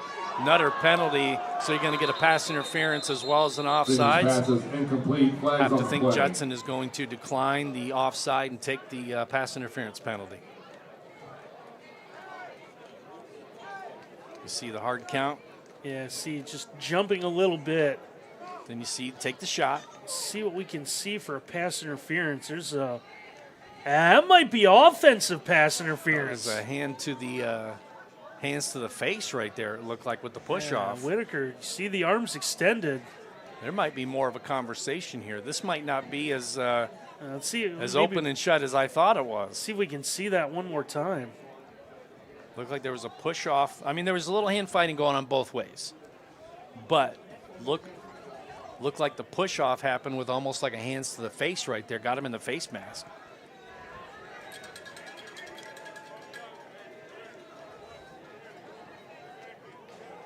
There are 3 fouls on the play. No, that's a lot. Offside, defense, number 44. Pass interference, 34, defense. personal foul, face mask, offense, number 1. That was the push-off, Those yep. all offset, will replay, third down. So we're going to see up the replay. We're going to see all 3 penalties here. So there's the offsides. So we're going to see the throw. So they're going to call defensive pass interference, but you're going to get, But then the hands to the face, grabbing the face mask on the push-off right there. I don't think that was the intent on the receiver's part, just looking to create the separation. Right. But he gets that hand up, gets it in the grill. 3rd down and 12 for Judson. And the penalty's offset, so it's a 3rd down and 12 for Judson. And now it's a 3rd down and got to have it. See if the Jackets pin their ears back and try to get at the quarterback. Nice stunt right there by the defensive front. Run a little twist route. Yeah, Dominic Harris, number 44, straight up the middle with the pressure. Freeman sees it, has to get rid of the ball quicker than he wanted to. And Judson's going to have to kick it away. I know you need 2 scores, and I know 7:19 to go. You're going to trust your defense here, but yeah, you're on your own side of the field. 4th and 12, not a spot you can go for it here. A little too far. Now, if a couple more minutes off the clock, I think you would think about it a little bit more. Or if they're closer to midfield. Good kick. Let it go out of bounds. Yep. Good decision right there by the Jackets. I believe that might have been Kamari Juarez on the return right there, 22. He lets that one sail out of bounds instead of trying to run over, pick that one up. Not worth the risk. You're okay with that. So now if you're Defiance, your goal here, 7 minutes to go, get a couple first downs. And yeah, even if you kick it back to Judson, say with 5 minutes left, just kind of shorten this game. You got the 2 touchdown advantage. Now it's time. Yeah, time's on your side now.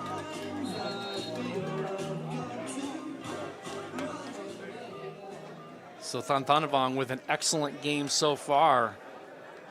Well-called game by the coaches. Hand off to Thomas.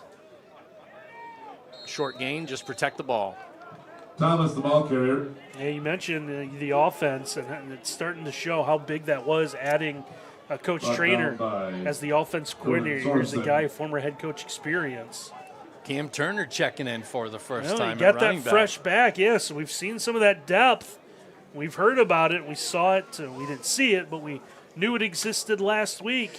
Yeah, here's another RB1 checking in late in the game. I mean, fresh legs, ready to do some damage. Thanthanavong sends him back to the left and back to the right.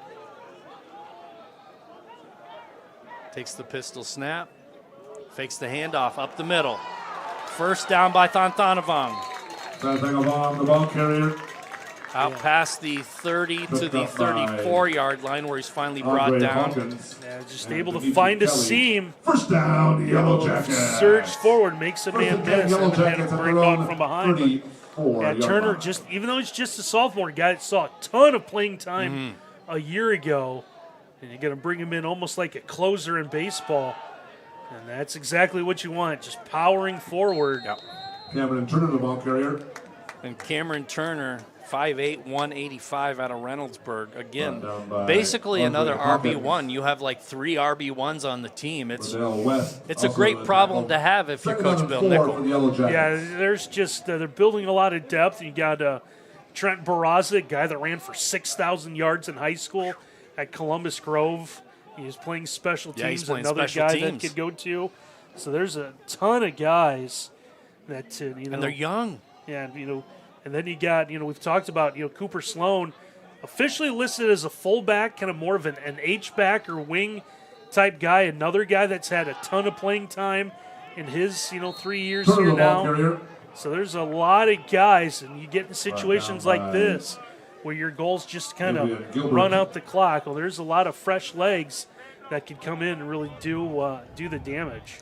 And that, again, just credit to the offensive line and to the wide receivers downfield for their willingness to block as much as they've been asked to block today to open up those lanes for the running game. Taking the time on the snap here, still 10 on the play clock, 4 minutes, 35 seconds to go in the ball game. No rush by the Jackets. Man in motion. Quarterback keeper. close to that first down. He'll on the ball carrier. depends on the spot. Nice job with the fake gears. They had the stretch. They're going to give him the first down. So looking at the far side official was short. Yeah, short. But had the stretch coming. We've seen that a lot, right? Man comes in motion. They get the shovel. Gets the defense moving that way. And Thonthonavong able to take that and go up the middle, and apparently gets enough for the first down. So what you were saying, Randy, is if you have to give the ball back at the 5-minute mark, we're under the 4-minute mark now. So you talk about exactly what the offense needs: sustained drive. Yeah, Judson's going to think about still have all 3 of their timeouts and like to probably save them for offense, but a team that if they think they're going to win this game, they think about using them here, although Defiance keeps getting 4 or 5 yards on first down. It's making it tough. Turn the ball carrier. Jackets player number 51, Cochise Griffin, the freshman, loses the helmet. Yeah, he was tied up, had a nice block, and the helmet got ripped off. Nice little one-on-one battle. So he'll come out for a play. Hey, slow down a little bit. And again, the clock just keeps on rolling. Judson not using those timeouts yet. Got to think when we get to the 3-minute mark, though, they're going to have to start using them. But no rush by the Jackets as Thonthonavong has played an excellent, excellent game today. The whole team has. Offense and defense. Handoff to Turner. Turner patiently waiting for the hole to open. Short gain to midfield. Oh, new running back in there. That's right. I thought that was 4. I thought that was Lewis Johnson myself. See if we can get on the bodies untangled. Lewis Johnson on the run. Yep. Good eyes, Randy.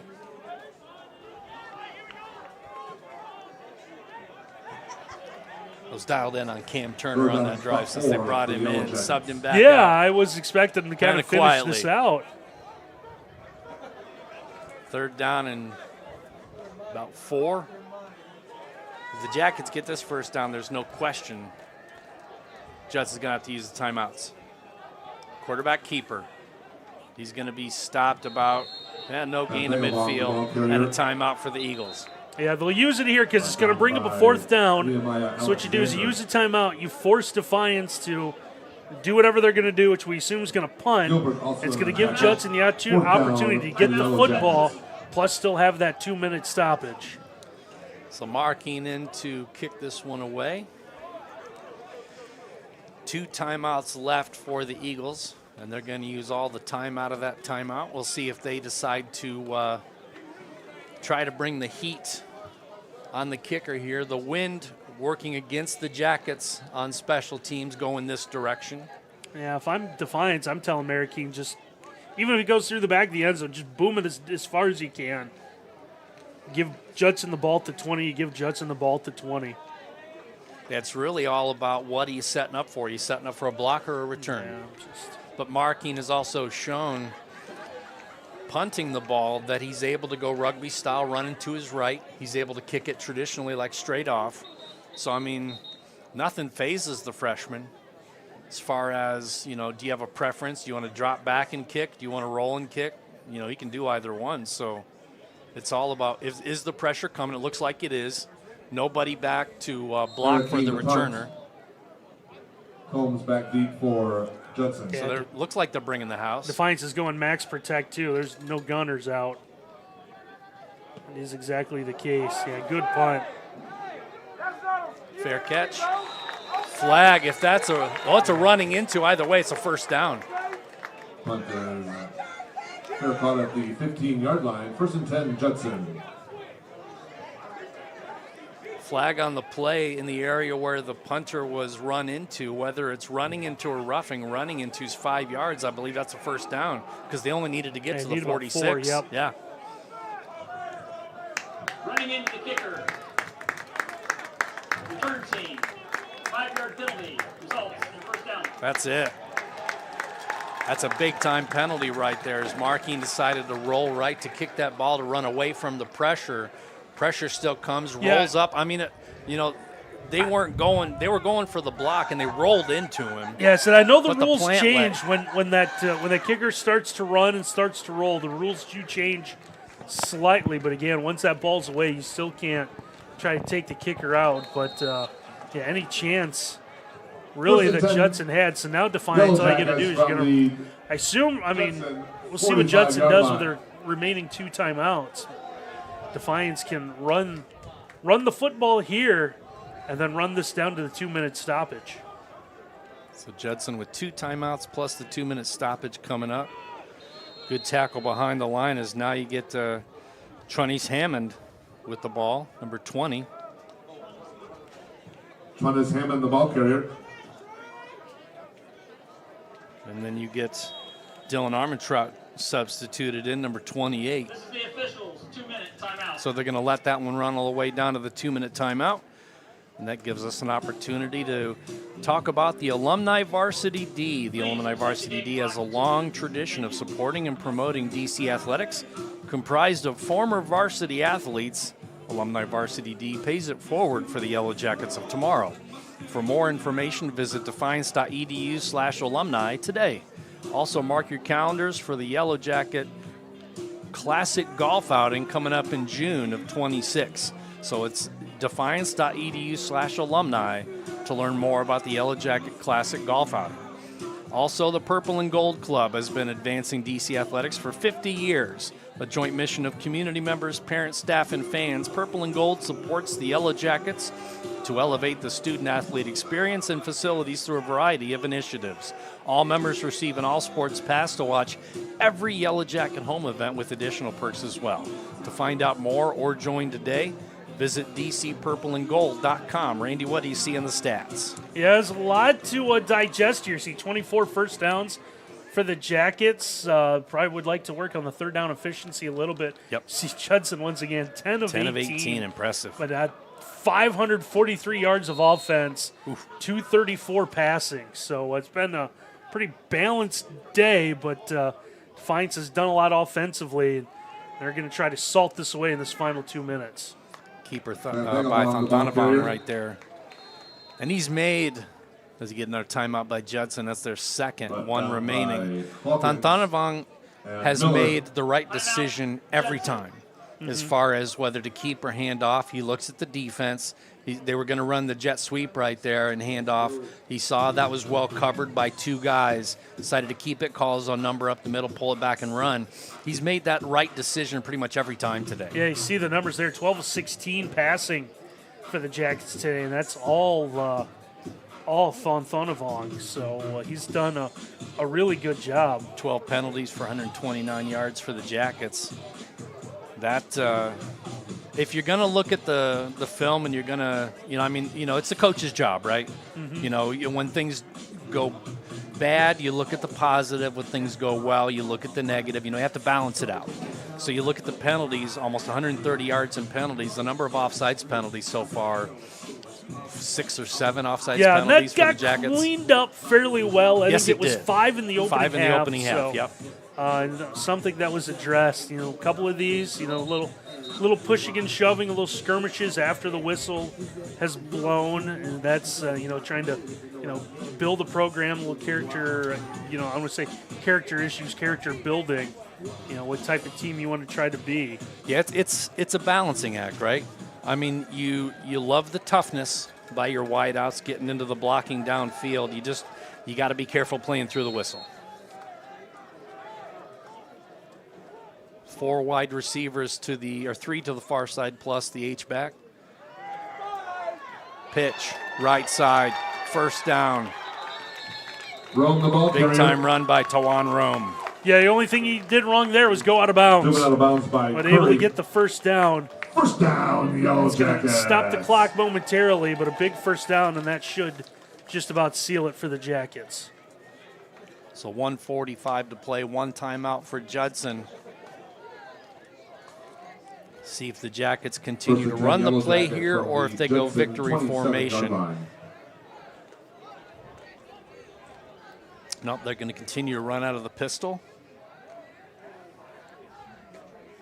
Sloan is the H-back to his right. Hand off, right side. Big hit.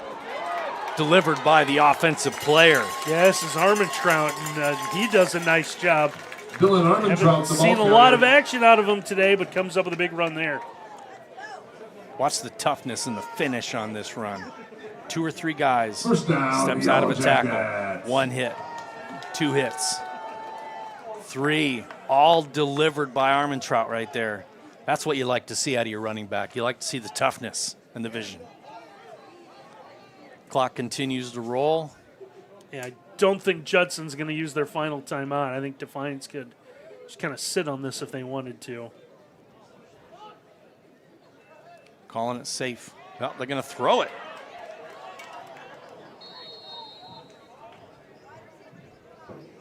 Short gain there on first down. That thing along Pass to Caleb Johnson. to Johnson. And that will be probably the next to last play of the game. I don't, like you said, Randy, I don't think Judson's going to use that final timeout at this. What's the point? Defiance coming out 3 receivers here and something. Trying to add one more here. I was just trying to get a little running room. And the running room is going to result in a touchdown for Thonthonavong. That thing along, the ball carried in for a Yellow Jacket touchdown. And once again, that's all O-line and wide receivers blocking downfield. Yeah, had the option there to give it to Armentrout. Thonthonavong saw something. Nice cut right there, looking for the corner. He's able to get in, just tacks on one more. Just put the exclamation point on what's been, like you said, a couple of times. Very, very good first career start for the young man. So rushing well over 300 yards for the Jackets, which means that the Judson Eagles have given up over 700 or 800 yards almost in rushing so far this season out of 2 games. The marking extra point is no good. Is no good. 29 seconds left in our game. It's only his 2nd missed extra point of the season 40, so far. Judson 20. 1 blocked, 1 pushed wide. And with 29 seconds, 30 seconds to play in the ball game, it is 40-20 Defiance College on the Defiance College scoreboard. Don't forget, after the game, we'll give you some post-game stats. Get you ready for a great weekend here in Defiance, Ohio. And then it'll be a couple weeks before Randy and I are back here at Caressel Stadium for a football game, as Randy talked with Athletic Director Tiffany Selhorst earlier about the way the schedule is set up. It's all road games the rest of the month, Randy, including the bye. Yeah, heading to Marion next Saturday, bye week, and then at St. Francis. So got this one to start 2-0, and we're going to see what it looks like against some of the top half of the mid states. So interesting to see what'll happen here. Marking dials up a kick. This one going to bounce out of bounds at about the 17. Last time this happened, Judson elected to have them re-kick. I think this time they're just going to take the penalty, take a knee, and head to the house. Free kick out of bounds. Kicking team number 43. Ball will be placed at the 35-yard line. First down. This time Marquine, I don't know if you caught that, Randy, but he left the tee out there. Just in case. Well, you could last time he took it and he had to go retrieve it real quick. You could tell he comes from a program where they have a ball boy go and get the tee, because there's been a couple of times. Good point. He's been reminded by the coaches, hey, go get the tee after the kickoff. So this is some new territory for him. Freeman having to airmail that one with the pressure coming in. So Judson second down. Going to run that offense. They're not going to take a knee and just head to the house. Yeah, I think that last touchdown by Defiance might have upset them a little bit. But the Jackets opened with 48 last week, 40 points this week. So a target number I think they wanted to get to. Judson's not going to take that lightly, and I think they're going to try to get one back. Pressure. Freeman rolls. Has to shovel past that one to avoid the sack. Third down. And you got some new faces out there for the Jackets on defense, and there is high motor in the young men on that D line, regardless of the number we're calling. Yeah, I think just the last thing you want to see in a situation like this is you don't want anyone to end up getting hurt. Nope. Handoff, third down. Bottled up by the Jackets. Johnson, the ball carrier, brought down by Tyler Cook. Cook with the tackle and comes up with the ball, but that was the ground causing that one, and that'll be the final play of the ball game. A dominant performance by Defiance College. Despite kind of a sluggish start, Jackets pulled away big, 40-20 your final score. Jackets beat the Eagles of Judson. We're going to take a quick timeout. When we come back, we'll give you the post-game stats and send you home on a beautiful Saturday afternoon here in Defiance.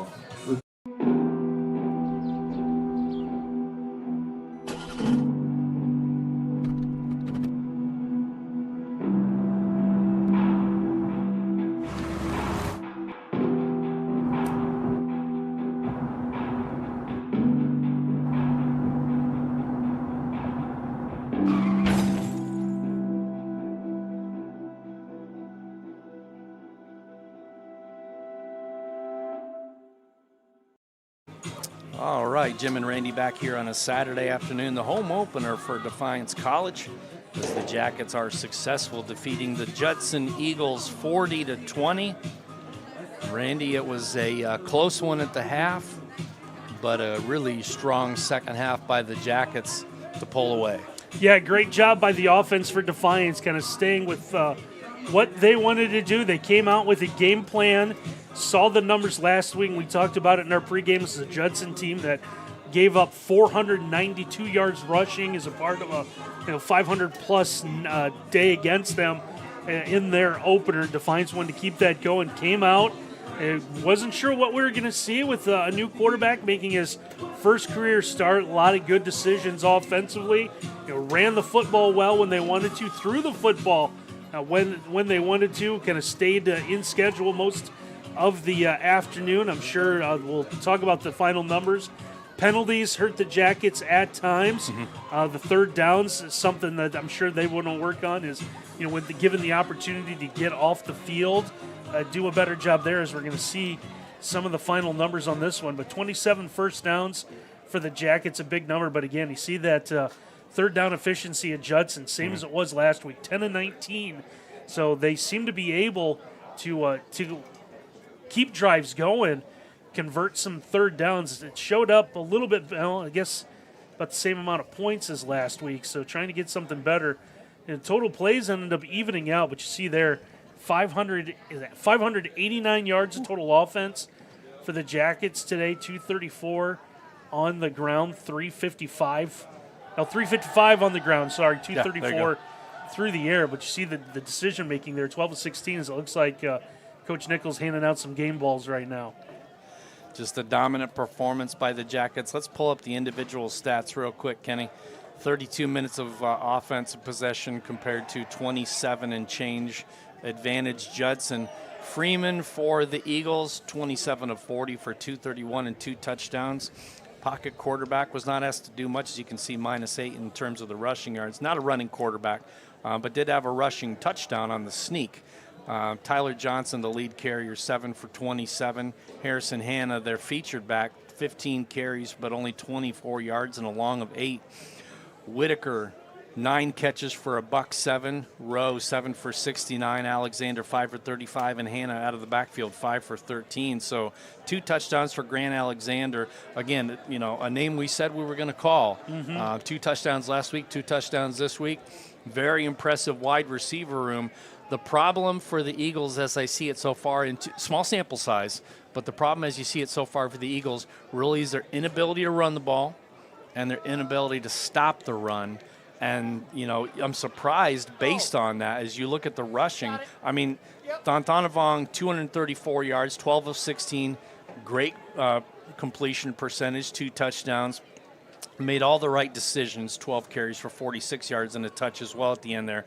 But the running game is what really made it all happen for him. That's what set up the pass. Tristan Thomas, 27 carries for 169 yards and 2 scores. Rome, 5 on the jet sweeps for 65, so 13 yards a carry. Thonthonavong, 12 for 46 as well. But then all those other players down there just basically, giving them reps to see how they'll do, getting the fresh legs in, as you mentioned, and just kind of seeing. But it all really, I don't know who Coach gave the game ball to, and we won't get a chance to interview him this coming week because it's a road game. But you have to think that the O-line and the wide receivers, the blocking really is really what made it happen, opened up all those holes for the running game, and boy, they took advantage. Yeah, did a great job. I know Coach had a lot to say about receivers blocking downfield, did a great job there again. And, the defense, you talked about the limit Judson had running the football. Well, that the front four for Defiance really made things difficult. And when Judson got the rushing yards, it was getting to the outside. But a great job, really, both lines kind of controlling this game for the Yellow Jackets. So dominant performance, doubled them up, 40-20. The Yellow Jackets win. Want to thank our camera crew today, Curtis Aldrich and Rick Armentrout. Randy Roberts does the color broadcasting, and I'm Jim Bellamy doing the play-by-play. Want to thank our director, Ken Rieker, and also for Defiance College, the SID, Garrett Mansfield, and the athletic director, Tiffany Selhorst, for their hospitality. I want to thank Tiffany for being our halftime guest as well. We're off on the Yellow Jackets Sports Network till October, so we'll see you in a few weeks. 40-20 your final. Thanks for watching Defiance College football. Have a great weekend, everybody.